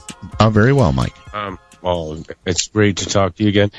I'm going to tell you, like, my girlfriend's, her mother died last night. Sorry. And anyways, the four of us around the coffin actually saw her chest rising and falling like she was breathing. And my brother-in-law came over and mentioned it. And then all of us just looked up and said, "What? Are you serious?" And we saw that too. Usually that would be followed by screams, people checking for a pulse, people calling 911. No, it was the showing. Like, it was the funeral, right? I have my sister here, and you want to hear my sister's version of it? Sure. She's here. My sister-in-law's right here. Put her on. Put her on. Hello? Hi. Art. Hi, Art. How are you? Hi, hon. Is this, you verify this story? Yes. I seen my mom's chest moving, going up and down, up and down. But see, that's a sign of life, right? That's right. And so, didn't somebody scream and call 911 or something? No. And also, and there's another story too I want to tell you. Well, that's I see quite my enough. mom's light comes on every night over at her house. Really? Yes. I just don't know what to say about all this, but the chest rising and falling part, how could you not react to that in what I consider to be a normal way? I would back away quick. We were terrified. The four of us talked together about it and decided not say anything in front of anyone. That's right.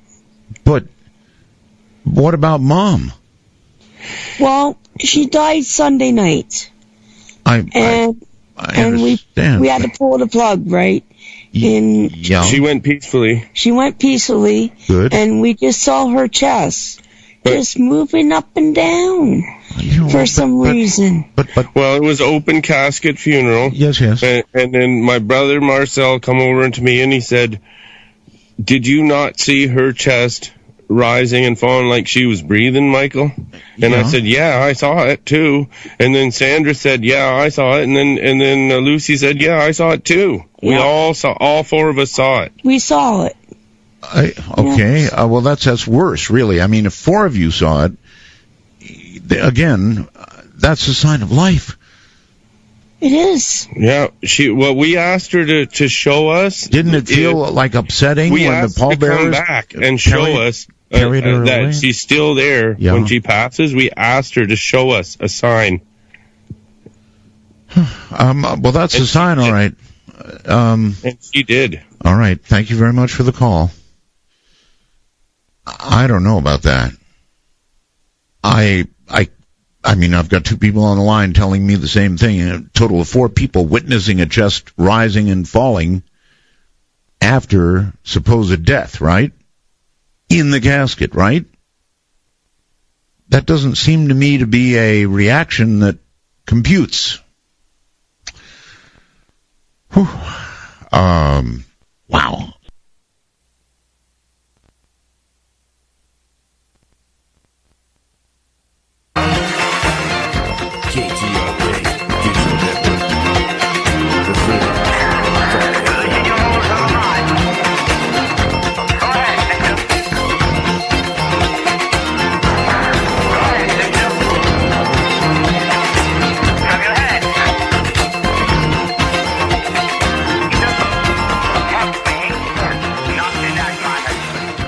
KTLK Network, thefridge.fm. This is the news.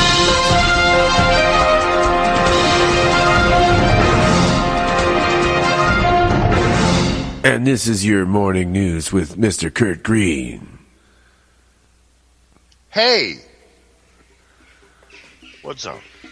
All right. Can you dig it? You got some news, Kurt. Not quite paranormal, but 11/22/63. Crowds of excited people lined the streets and waved to the Kennedys. The car turned off Main Street at DB Plaza around 12:30 p.m. and was passing the Texas School Book Depository. Gunfire suddenly reverberated in the plaza. Bullets struck the president's neck and head, and he slumped.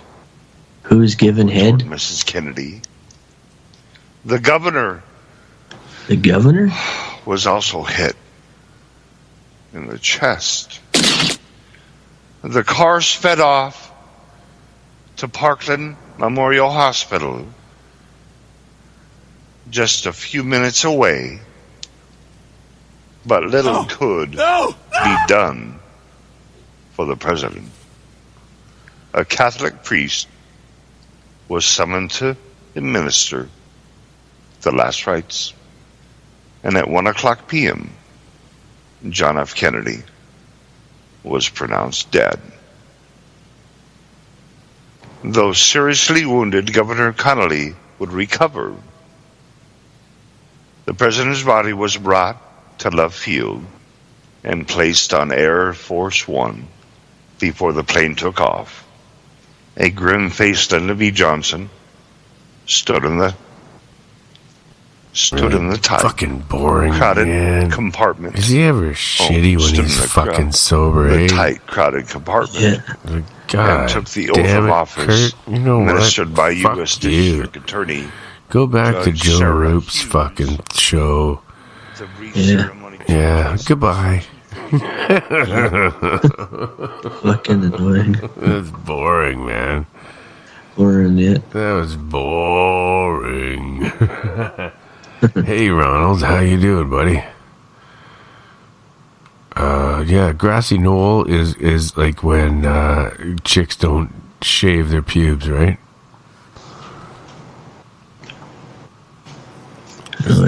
Isn't that it? Am I right or not? Come on, answer me, Adam.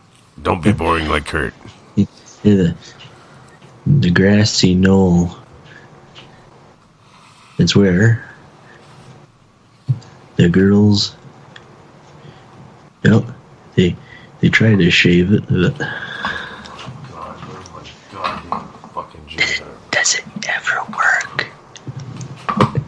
Better not be on the floor. Yeah. Crappy shit. Where's my fucking Jews harp? Oh my god. This is not good. Okay. Adam, what are you gonna do? I got no Jews harp. If you jump up and down, I'll do the sound effect, okay? Alright. Okay, jump.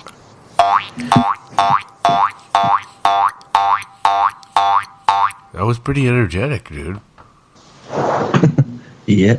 You got a workout, didn't you? Oh, yeah. Okay, it's my turn. Okay, you do the sound and I will jump. Alright.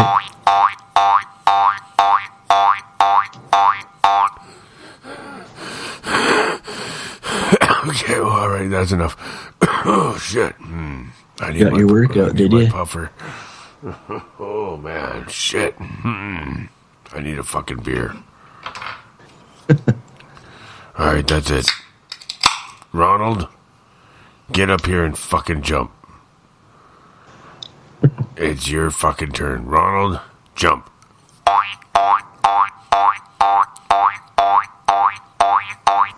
Everybody, jumping jack. Come on, get in shape. It's the Adam Shadow Dosawato Psionics Reading Show. That's what we're on right now. And it's Adam is in the charge, not the Wolfman. So, Adam, it's your show. Alrighty.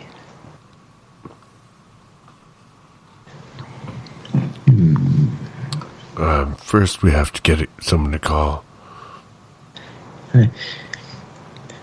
I could probably prank call someone. Yeah. Oh, yes. If anyone out there wants to call in, feel free to do so. That's all you need to say. But we can, actually, you can always pull someone in from your Skype or whatever if you know someone that might be up. Yeah.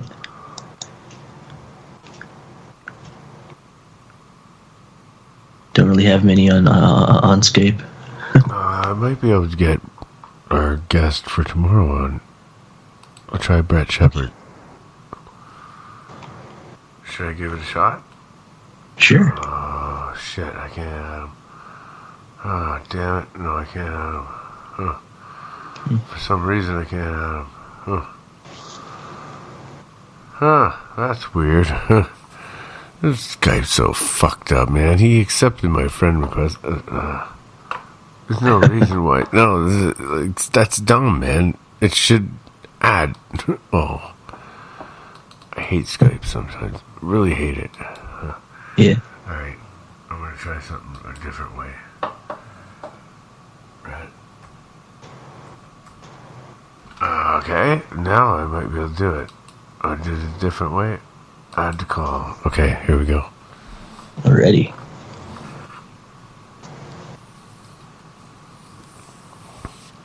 Let's see if he answers. Yep.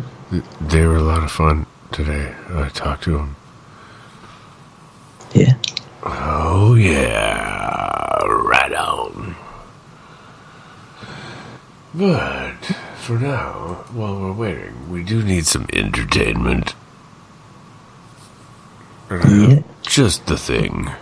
Do a little research, folks. You'll find out it's all connected. We have Lyndon. He didn't have nothing to do All with right. it.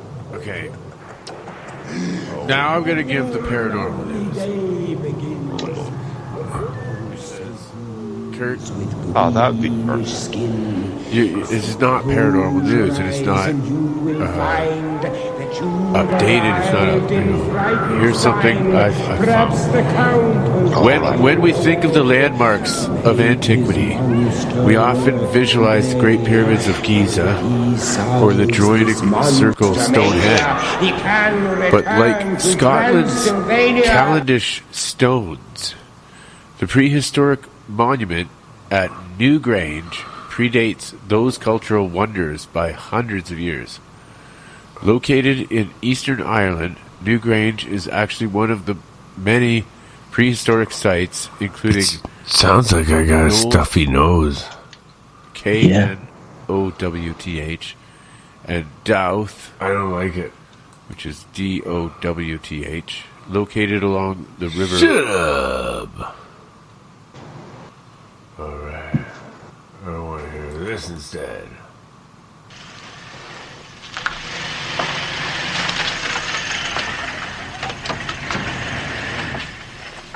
Wait till Otis sees us! He loved us!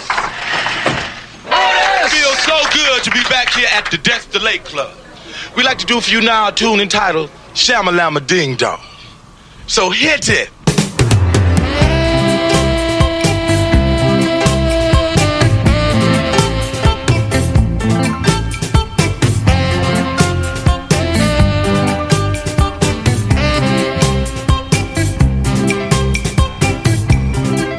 If I searched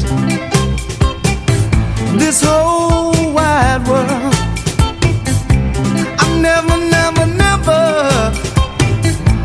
find me a girl who love me the way that you do.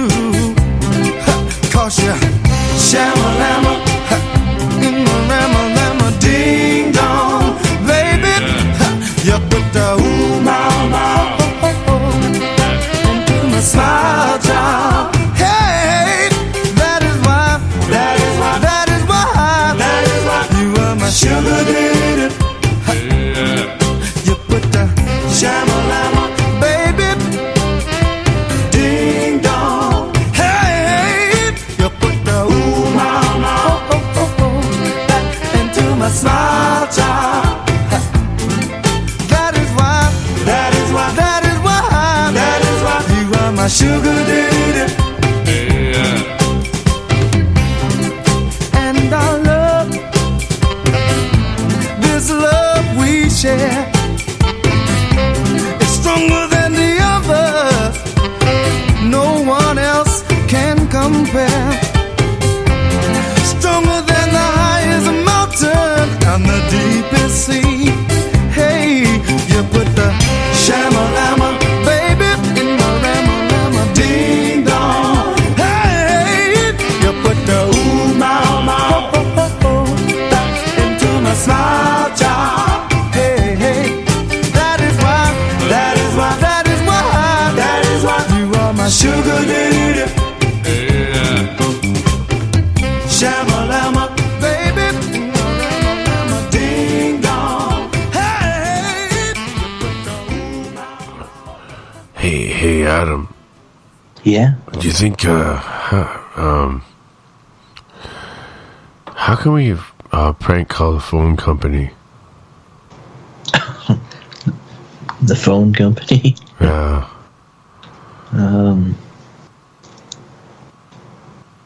I think we can do it. I'll use my Skype number and I'll phone. Call up TELUS or something? Or? Yeah, yep. You want to do it? Sure. Oh, shit. Let's do it. Okay.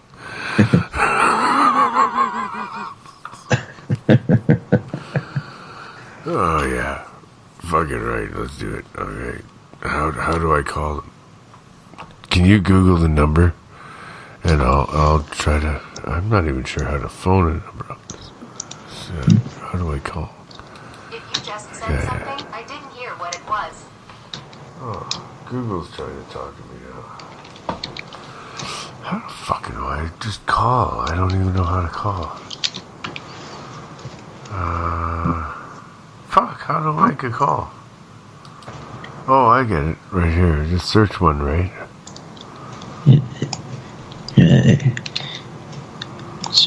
All we need is a number.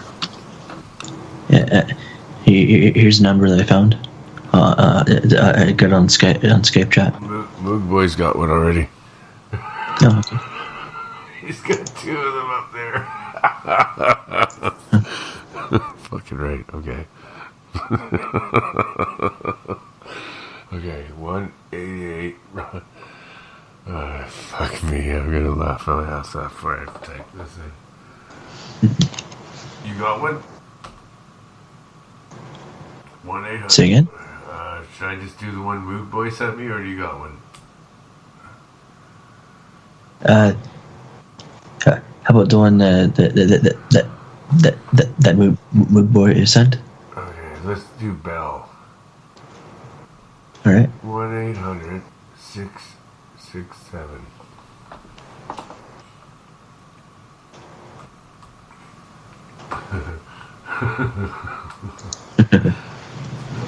Okay.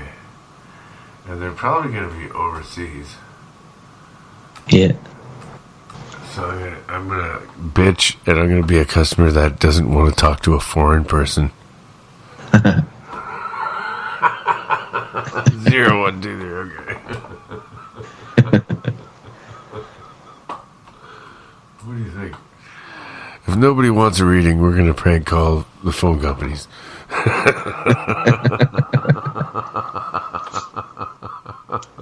Oh man, this is gonna be good. Oh shit, where'd my number go? I'm not used to dialing out from Skype. I'm not used to this. Okay. What? Shit. Come on. Wait, don't you know how to do this? How the fuck do I dial out from Skype? 667-0123.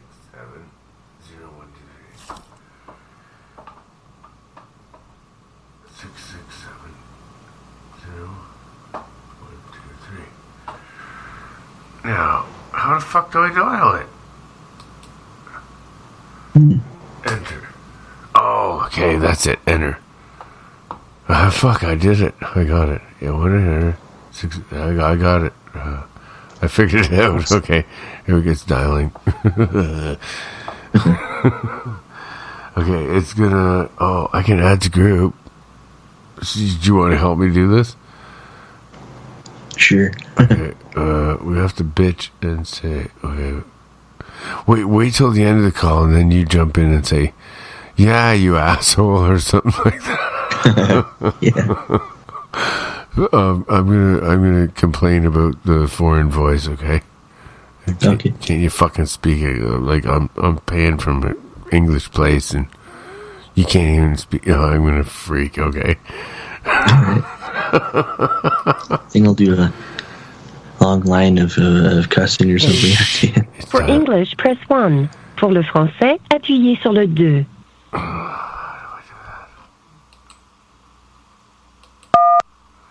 Please enter the 10-digit telephone number you're calling about. If you would like to become a Bell customer or are in the process of becoming one, press pound.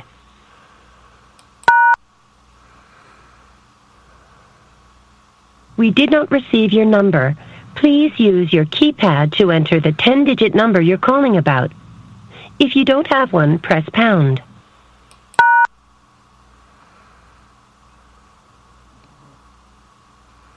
We still did not get your selection. Now, using your voice, please tell us which of the following you are calling about. Please say either Bell Mobility, home phone, internet, or TV. Phone.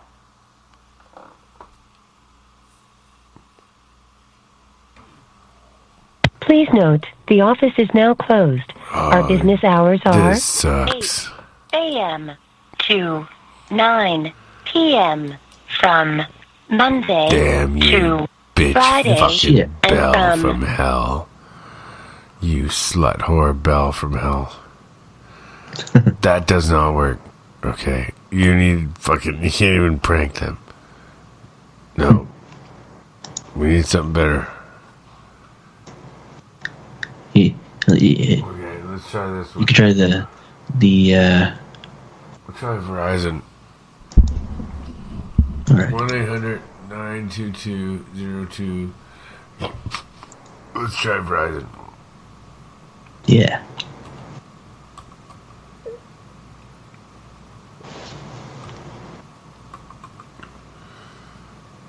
Zero 0204.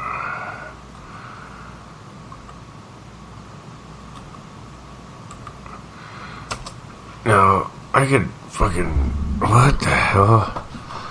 No, I could probably like give them like I can't do that. That sucks. They're gonna ask for a code and shit. It's not gonna work. You know what I mean? It's not gonna work. Yeah. Even Verizon, they're gonna ask for a code. It's not gonna work. I'll try it.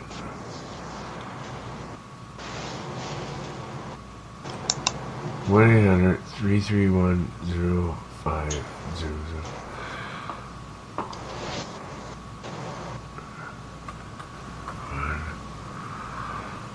Oh man, we gotta have Jug answer. He was a man. Yuck nasty, you know what I mean? Damn, how are we gonna do this? He fucking did it good. He did a great job. Yeah. Between me and him. But, fuck. I'm not as good. He's gonna have to teach me how to do that. Welcome to AT&T. Para español, oprime el ocho. What? You can speak to me in complete sentences. English. How can I help you today? Help me get my phone back on the line. I'm sorry you're having this problem. So I can get you some help, please tell me the AT&T account number you are calling about today, or a phone number associated with your account. Customer representative.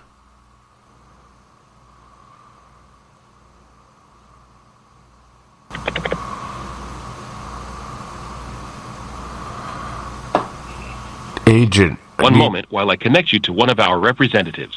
Your call may be monitored for quality purposes. I got it. Quality. We appreciate your call to AT&T about your wireless service. Your approximate wait time is less than 1 minute. All right, here we go. Introducing DirecTV Now. Rules-free TV for the modern era begins now. Get live streaming TV with no hardware installation or annual contract. Start streaming at directtvnow.com. Should I play like I lost my phone? Yeah. No, come on. Give me something. Yeah. Thank you for contacting AT&T Advanced Technical Support. My name is Colin. How are you doing tonight? I'm not so good. I lost my phone.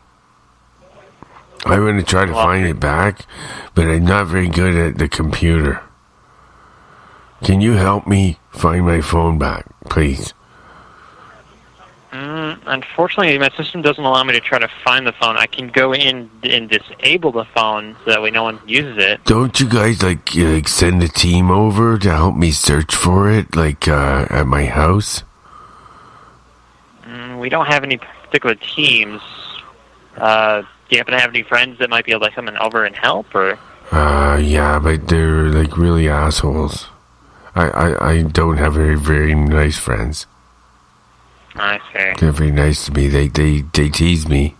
They think I'm weird. Well, that's a shame. You see, I look at the moon and I see it do things, and I see UFOs, and I feel like I've been abducted. But I know I can find my phone if we use our... Do you think we could use our minds together somehow to find it? I don't know. Mine's pretty empty. Yeah. But I know I wouldn't be able to find it through my system for you. Oh man, can we try something paranormal? And we could try. Okay, everybody believe in it, and it will make it manifest. Right? Do you think we could do that to society too? Maybe. Do you think that everything, what's your ideas on the flat earth?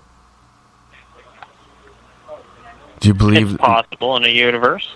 Do you think the earth might be flat? Maybe. Huh. Wow, you're pretty cool, man. What's your name? My name is Wolfman.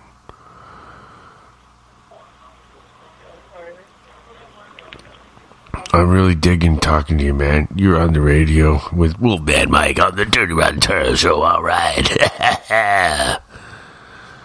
Was that cool?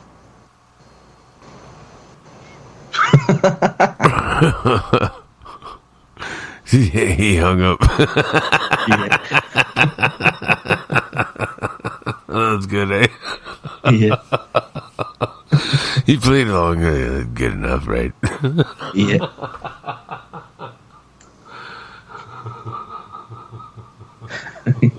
Oh, that was good. Oh, man. Oh, yeah. Thank you, Moog Boy. That was a good one. That was good. Oh, yeah. I was just about to go, Omni fucker. Coming up in a moment is Jeff the Gray.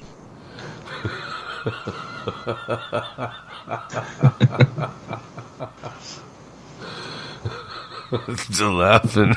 I can't stop laughing. That was fucking whoa. That was fucking funny. I need a Chinese restaurant. I need a Chinese restaurant. Oh yes, that'd be fun. I want a Chinese restaurant.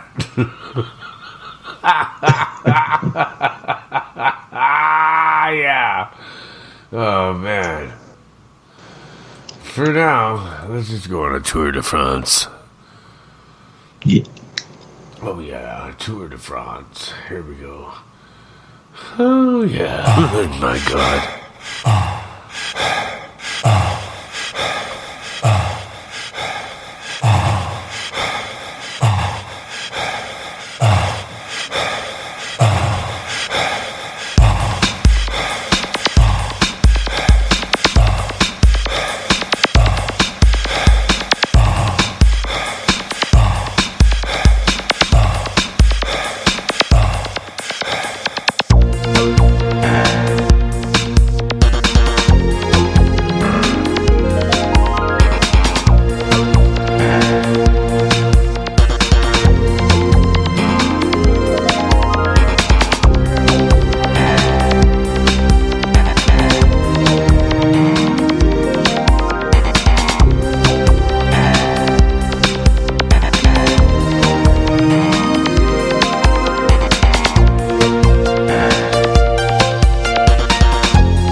d'Azur et Saint-Tropez, Tour de France, Tour de France. Les Alpes et les Pyrénées, Tour de France, Tour de France. Dernière étape, Champs-Élysées, Tour de France, Tour de France.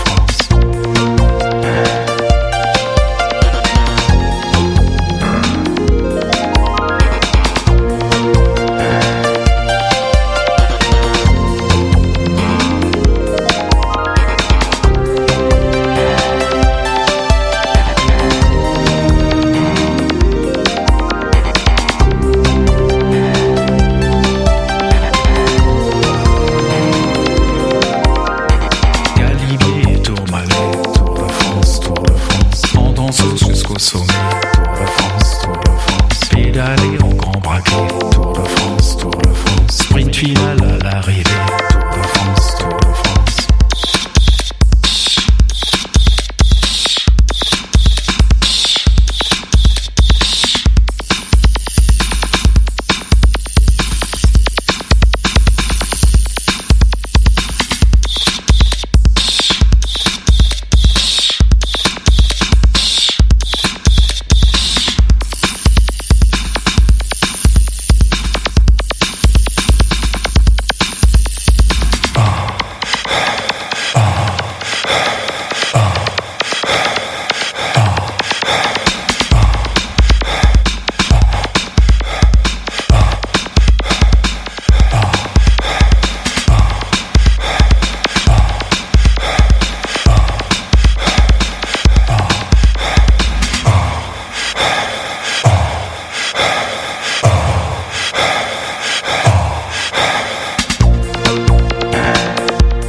One. I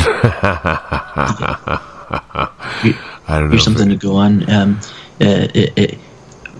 One of the reviews on Google say noodles were dry, chicken tasted stale, but food rice was okay. You could probably get complain about a rice dish or something. Okay, no, I'm gonna think of something.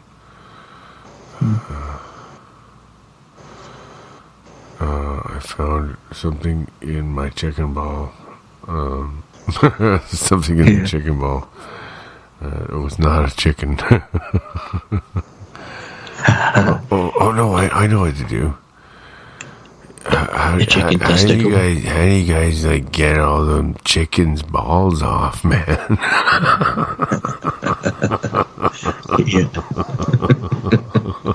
Okay, I got it. Awesome.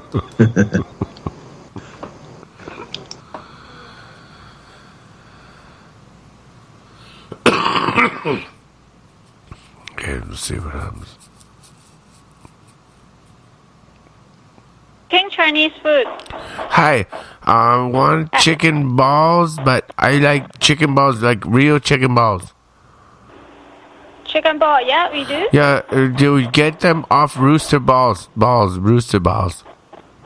What Bruce Ball? Yeah, what like name? the real testicle. We do chicken ball. Yeah, I like the real chicken ball, rooster balls, testicle. Okay. Yeah, you come by. Okay, you and I get a little bit friendly too. I like you. Okay. Okay, Yeah, next you come time by. when I come by, you see me wink, Yeah. and you know I want the real chicken ball. Okay. Okay, you and me, right? Okay. You and me, I like you.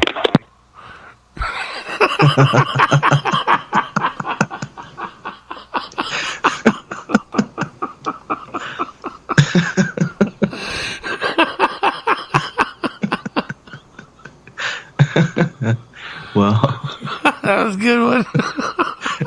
It was. Woo. Damn, that was fun. I'm gonna have to. Okay, we gotta come up with a new plan. All right. Anyone in the chat room, please help us out with a new plan for who should we prank next. Because if we're not going to do psychic readings, we will definitely do prank calls. Yeah.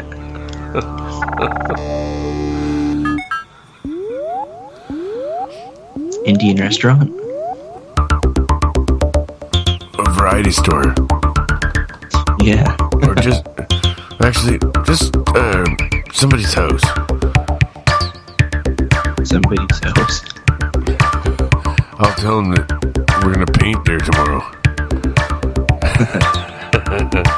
That's how it's about. Oh.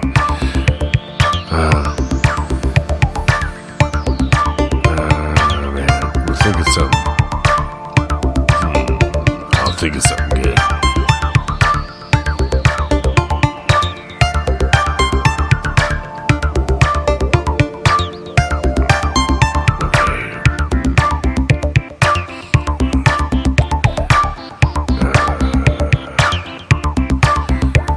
Pizza place. A bar.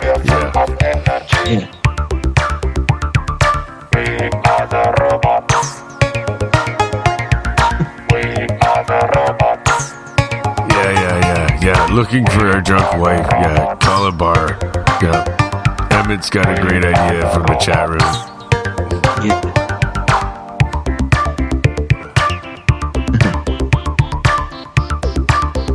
Well, I could get one from around here.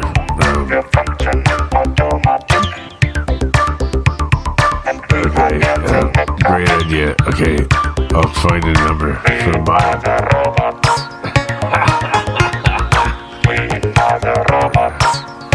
Oh, I got it. Let's call a cab company. Yeah, cab company. Can you give me a number for a cab company in the chat? In our...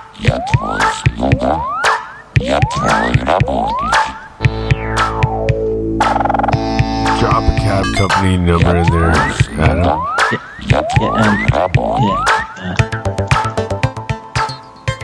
I'm on right now. Right on. I got a great idea. There you go.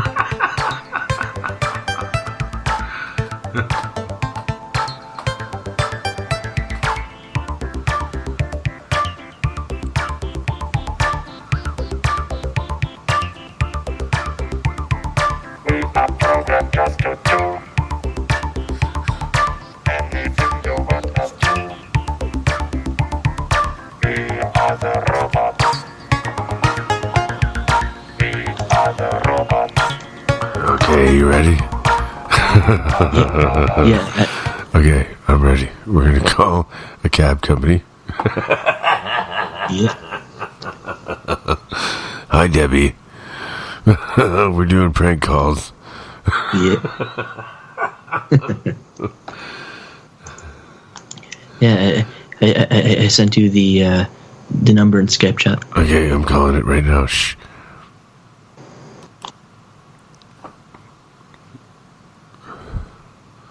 Thank you for calling Mayfair Taxi. Hello? Please stay on the line to order your taxi. Please press 2 to cancel your taxi with the dispatcher. Hello? One moment, please. Good evening, Lever Taxi, Phil speaking. Yeah, like, my wife, she needs a ride. Yeah, she's throwing up here. She's got a lot of vomit. What am I supposed to do? Will you guys help me? Well, actually, I don't know if our drivers will be able to do that. Phone 911 and they'll have an ambulance out there. Oh, no, it's okay. Just bring some paper towels, and I'm sure, and some spray it off. And they may refuse her if she is really sick like that. Jesus. Because there is $100. I don't care. Okay, just come and get me. I'll leave her here. I'll leave her. What's the address? Yeah, it's 32nd Street. Okay, I need the that address. fucking bitch building number. I don't care. I'll fucking leave that fucking bitch right here. I'll just go with you guys, man. Fuck her. Okay, well, just call her an ambulance, maybe. Okay, call her an ambulance. Okay, I'm gonna do that right now. You're a fucking ambulance. Okay, I called her an ambulance.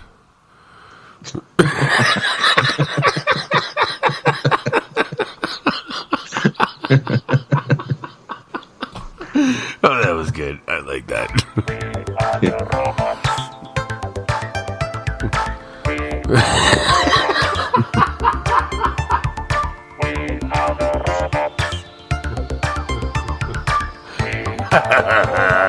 That's funny as fuck. Oh, man. I solemnly swear we're up to no good. I think Debbie's gonna help us. Debbie should call in and help us do this. Yeah. Come on, Debbie, call in. Help me do this. Let's have some fun. I'll add her to the call.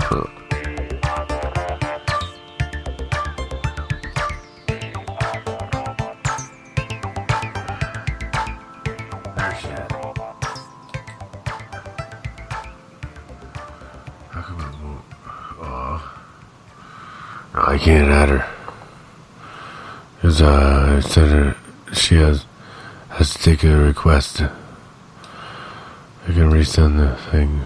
Oh, I should have never done that. That was mean.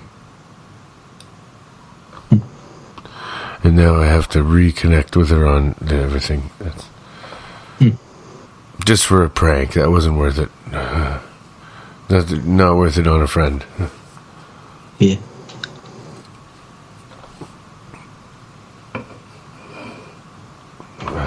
Come on, Debbie, phone me. And you gotta take my friend request. Alright.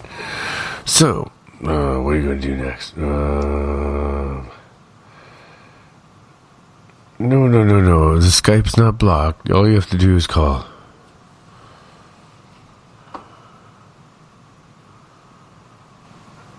Oh, I only blocked it on the one because we were trying to prank you, so I had to block the ones because I didn't want to get in there, and the stupid idiots didn't even do it right, and they let you in anyway. It was just retarded. It didn't work right. The guys don't know how to do it. Darren put you in there anyways. I told him not to. He's like, no, she can only go on that one. And he's like, oh, really? I put him in anyway. Fuck. You know what I mean? Hey, Mike. Yeah, Mike, man. I got a question for you. How's it going, Dennis? Yeah, it's going good, man. Saying this is a reading show, right? Yeah, we can do readings. We were just, yeah. Yeah. And so I was wondering if Adam was up to give me a reading, because there's a few people wondering what was in my mind. Okay, go for it. Yeah. Are you wanting a... I'm sensing a blockage, possibly a meatball. I'm just kidding. Go ahead. I'm out here. I'm going to wait. You do it. It's your thing, Adam. All right. And so, are you wanting like a soul dive kind of thing, or cold reading? Say again? A cold reading. Okay. You can go wherever you want, man. You want to talk past lives, no problem. You want to talk astral, no problem. You want to talk multidimensional, no problem. You want to talk anything, no problem. I'm good. Whatever's comfortable with you. Okay.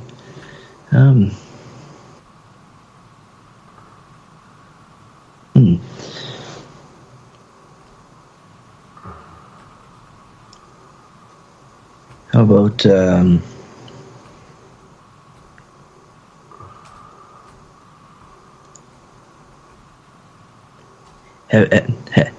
have you ever had any kind of astral traveling kind of experience? Every night. Oh, very cool.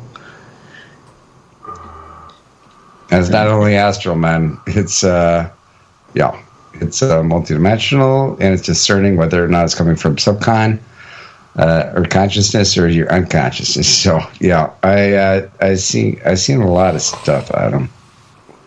Cool. Yeah, I've traveled into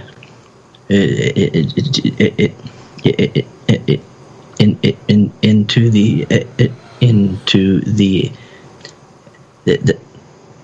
astral and the etheric and a few other higher dimensional places too. Mm-hmm. Now again, Adam, Mike said this wasn't a race, so we have time. So yeah, we have time. You got all the time in the world, man. Yeah.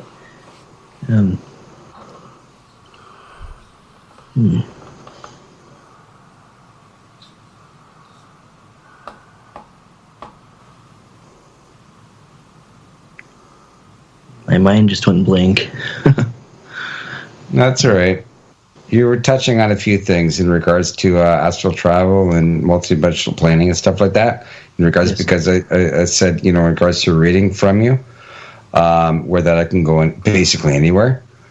So yeah, you're touching on, getting a little bit of my energy here. So yeah, so. I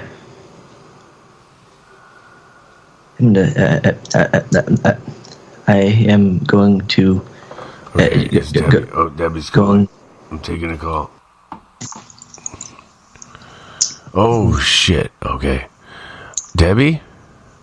No, this is the operator. Are you making phony phone calls, sir? No, I wasn't. We're going to be taking away your internet. No. Cell phone capabilities. No, that was Adam. It wasn't me. Oh, I thought he was Adam, a robot. Yeah, that's Adam, not me. Now, are you on the air right now? Did I call the right place? Yes. No, you're not. No. We didn't do anything like that. Mrs. Operator, which company do you work for?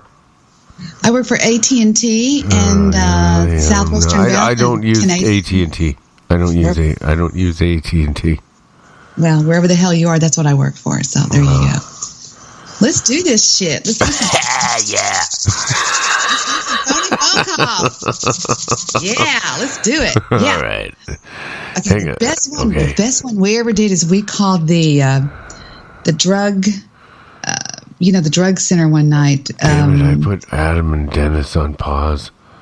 Oh, we'll pick them back up. I'm gonna have to hang up. I'm gonna have to hang up on him, and then I'll add him to your call because I couldn't. The only way I can do it. You have Dennis? Yep, we'll have Dennis in a sec.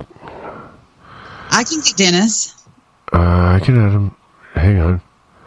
No, you're not Adam. Get it? Yeah.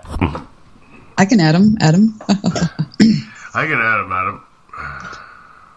Roger. Victor.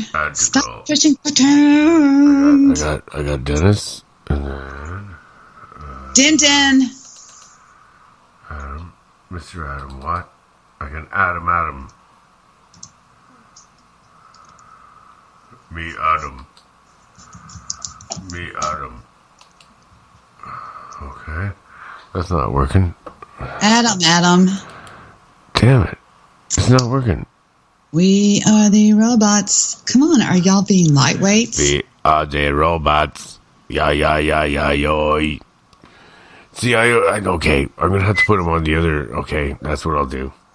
I can use my one computer died. You're such a noob.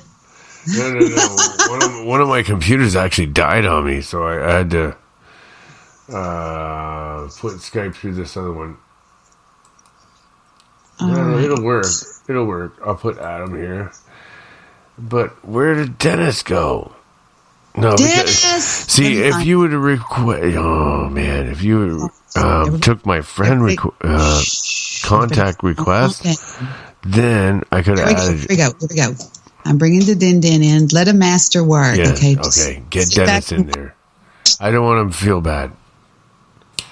Dennis? Mr. Dennis. Okay. Mr. Dice. Okay. I'll do this. And I can get Adam Dennis, in over pick here. up the goddamn phone, you idiot. Dennis! It was just too good. Okay, anyways. Hello, precious. What should we do? God damn it. Next. What should we do next? I'm thinking, Don't get all jiggity on me. Hold on. Dennis, pick up the damn phone. Okay. You must have a good idea for a prank call. I've done a lot of these before in the past. They're really funny if you can get a soundboard or you can get two people arguing on one line. For example, we can call any Walmart that's open, and we can be you asking for something that's really off the wall, and then I pick up the phone and I'm like going, honey, what are you doing? And I say things like, I told you not to call Walmart anymore. It just has to just sort of make its own energy, but it's something along those lines. You know what I'm saying? Yeah. Okay. How about a toy store? And I'm gonna. It's going to be hard to find one open this late, but you can find somewhere around the world. drugstores. Somewhere around the world. I want to find a toy store. I'm going to complain about my Ouija board. Good one. All right, hold on. Let me see. Toy store. What time is it in Los Angeles? Hawaii. Try. Hawaii. England. They're 5. No, that won't. No. It's too early there. It's only 4 a.m. over there. It's right now. It's about 7 p.m. in Hawaii. Okay, here we go. I've got it. The Lego store. The Finger Toys in the Kahala Mall in Waiheke, Hawaii. It's 808. Hold on, let me get the number. Okay, hang on. All right. We've even got a Toys R Us. Adam, you there? Adam? What? Mom is from Hawaii. Oh, man. All right, I'm going to write the number down. It's 808. Adam. Pick up the phone, you idiots. If not, we'll do it by ourselves, and y'all can just be people that listen. 808, that's the number. 487 581. If you got to hang up on me, hang up on me. You can call me back.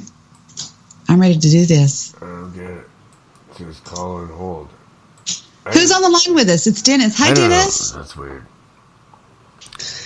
Hi, Debbie. I was just on call with Adam. And I seen you calling, and I tried to pick up the phone, and I tried to go back to the call because I don't know Skype. And he was right in the middle of reading. If you guys were interested, I'm sorry. We're more silly tonight. Sorry. All right, man. All right, bye. No, go ahead. Go ahead. We're going to bring Adam in. Hold on. Do your reading. Right. Adam, are you there? I'm here, yeah. Yeah, finish your reading. Right. Go ahead and finish your reading, guys. Sorry, I couldn't take the call without doing that, and then I tried to get you back in because, I don't have to explain it. Whatever. No, I was interested in what Adam was mentioning. Okay, go ahead. Finish that first, and then we'll do this. Yeah, Debbie, could you drop the number in the Skype and all? In that particular, in that particular life, you had you had felt disconnected from others, and you ended up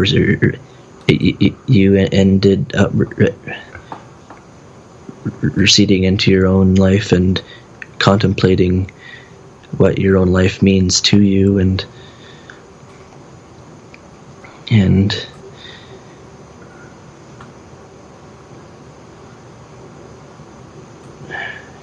you died alone.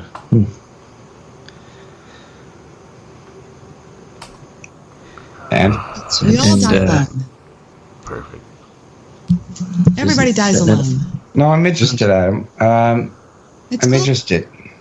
Is this a past life reading? Yeah. It is, yeah. Oh yeah, that's where you brought it. So yeah, Debbie, you got to take my contact request because otherwise it's not giving me the option for add to call when I call this number. You'll be. I'll do it. It's my call. I'll do it. I can handle it. I've done this a long time. All right, you ready? Oh, they're still doing the reading though. Yeah. I'll go back further if you want. Okay. You can go please. All right. Here's another one. You were in Central Africa. Huh? You did see a lot of pots around. Oh, you were a troublemaker. Wait a minute, you see a lot of pots around? That can be back in the biblical days when they worshipped all those gods that they called clay pots. It looks like he was. Yeah, he was causing. Oh yeah, he was causing trouble at one of the little miniature market thing they had there. It was. He was breaking a lot of pots around. Why would it be causing trouble, Adam? Let's see here. Drunken belligerence. It looks like. Yeah, your parents had died when you were 3. Yeah, and then that led you to. Yeah, you were quite alone. And lashing out. Yeah, basically. And interestingly enough, when you were 17, you ended up finding a woman, and the name is foreign to me. I'm not entirely sure. And Consuelo? She had no legs, right? No, not Consuelo. She had. I clean. She had all of her appendages and whatnot.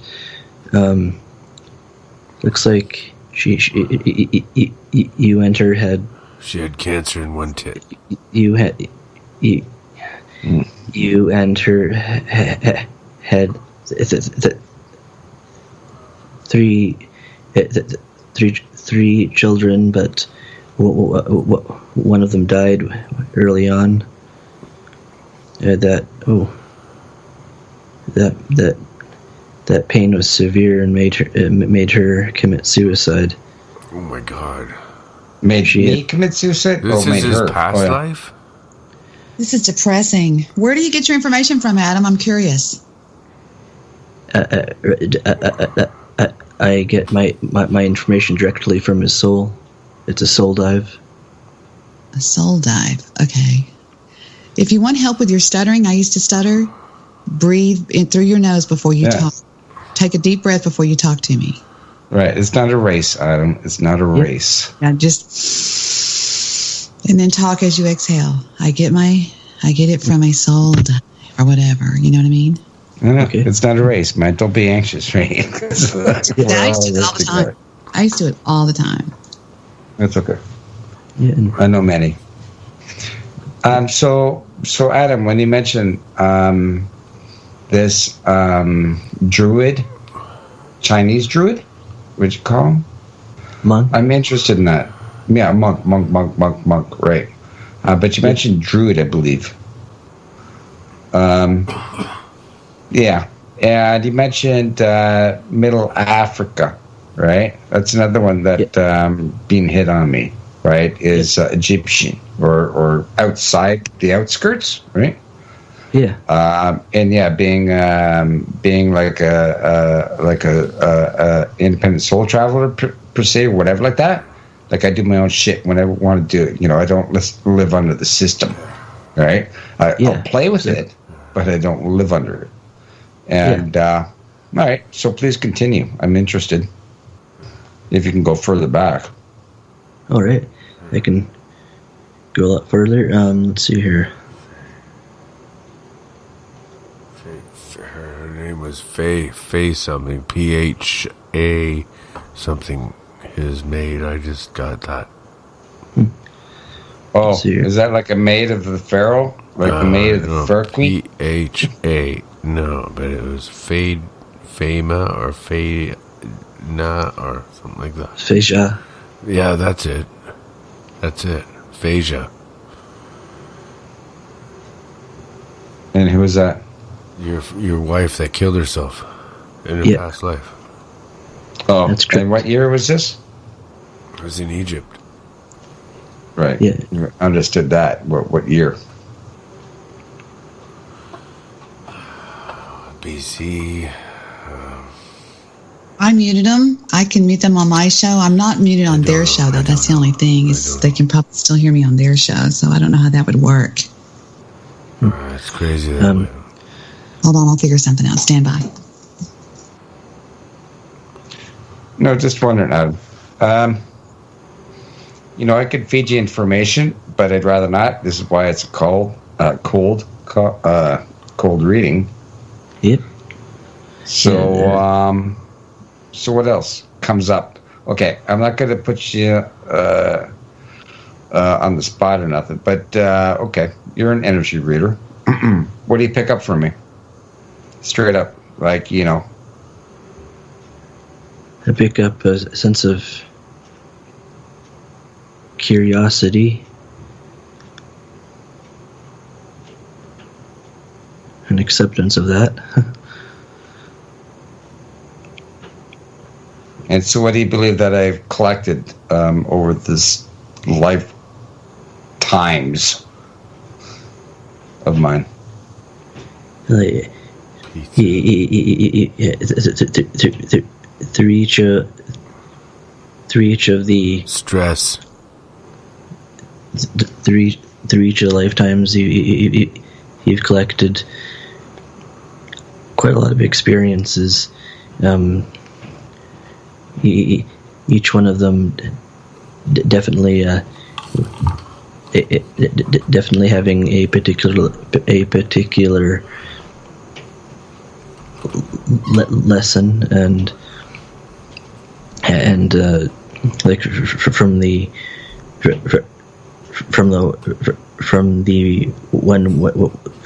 one when you were a monk, your life's that life's lesson was that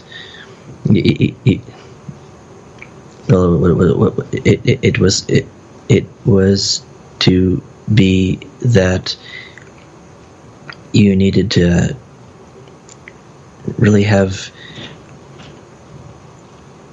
people in your life to have and feel love and to have a family, but certain things had kept you from that, and then from that life on to the next one, which was, let's see here,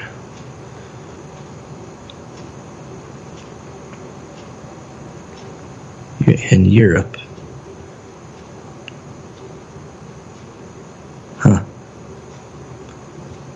a ship.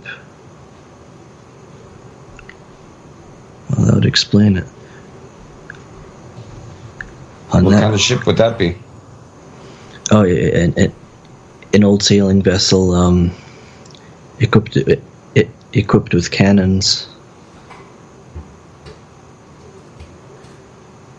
and there were a number of slaves on board, and that's very interesting. You had actually befriended a female slave, Katrina, if it was. I don't know, Katlina, that's what. Katli Davari. Oh. Man, it's time for a beer. In that particular lifetime, you had... Yeah, you had learned your soul learned from the monk lifetime that the body, the mind, and the soul needs to have love in it, a relationship, and stability that way, and you found that in a slave. Well, that's very interesting. Though, once again, unfortunately, that the slave died. Again? And as did you.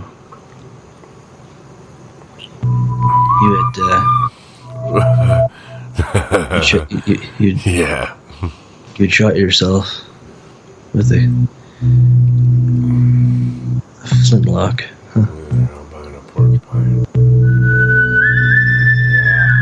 People were...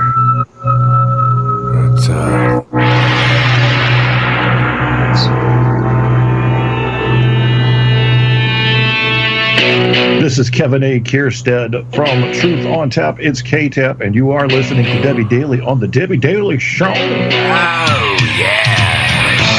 Can you dig it? Debbie Daly, all right, yo.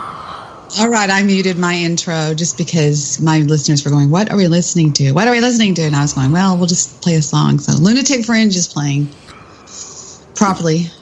Lunatic Fringe. All right, let's do this. Broadcast. Are they done with their reading yet, or not? Yeah, I hope so. You guys done? Well, when Mike says he hopes he's done with Dennis's reading, I'm joking. From Adam, I fucking hope so. Then I guess we're done. I'm kidding, man. I fucking hope though you're done though. Sure. All right. I'm joking. Go ahead and finish. No, I hope you're fucking done though. You know, Wait, do you have something else to add, Adam? Because in that particular life, you and Kathleen had basically I'm just gonna walk there. Had fallen for one another, but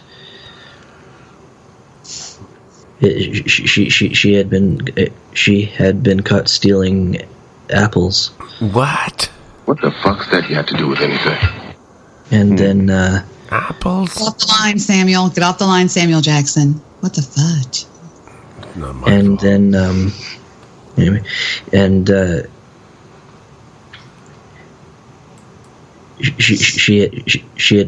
she had been tied to.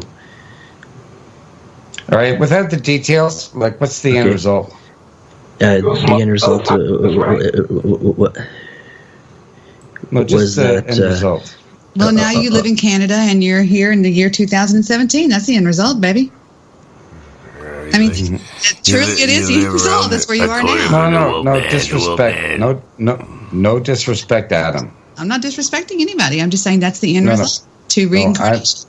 No, I'm just saying with Adam. No disrespect. It's kind of like I played. I've been there. I've seen this shit, right? Hey, look. So this is just Dennis, have you ever had a experience where you see a UFO and had missing time? Yeah. Oh no. I just read Sorry. I'm sorry. Oh, I can tell. Oh, Mike, I can tell you some stuff, man, that'll fucking freak you the fuck out. How did I know that? You never told me that before. I just Oh, had no, a you feeling. haven't? Oh, no. I just had a feeling that you did. Many, man. Uh-oh. So we're never going to get around to pranking this. Can we do the prank phone call first, and then we'll do that? Debbie and I want to do this.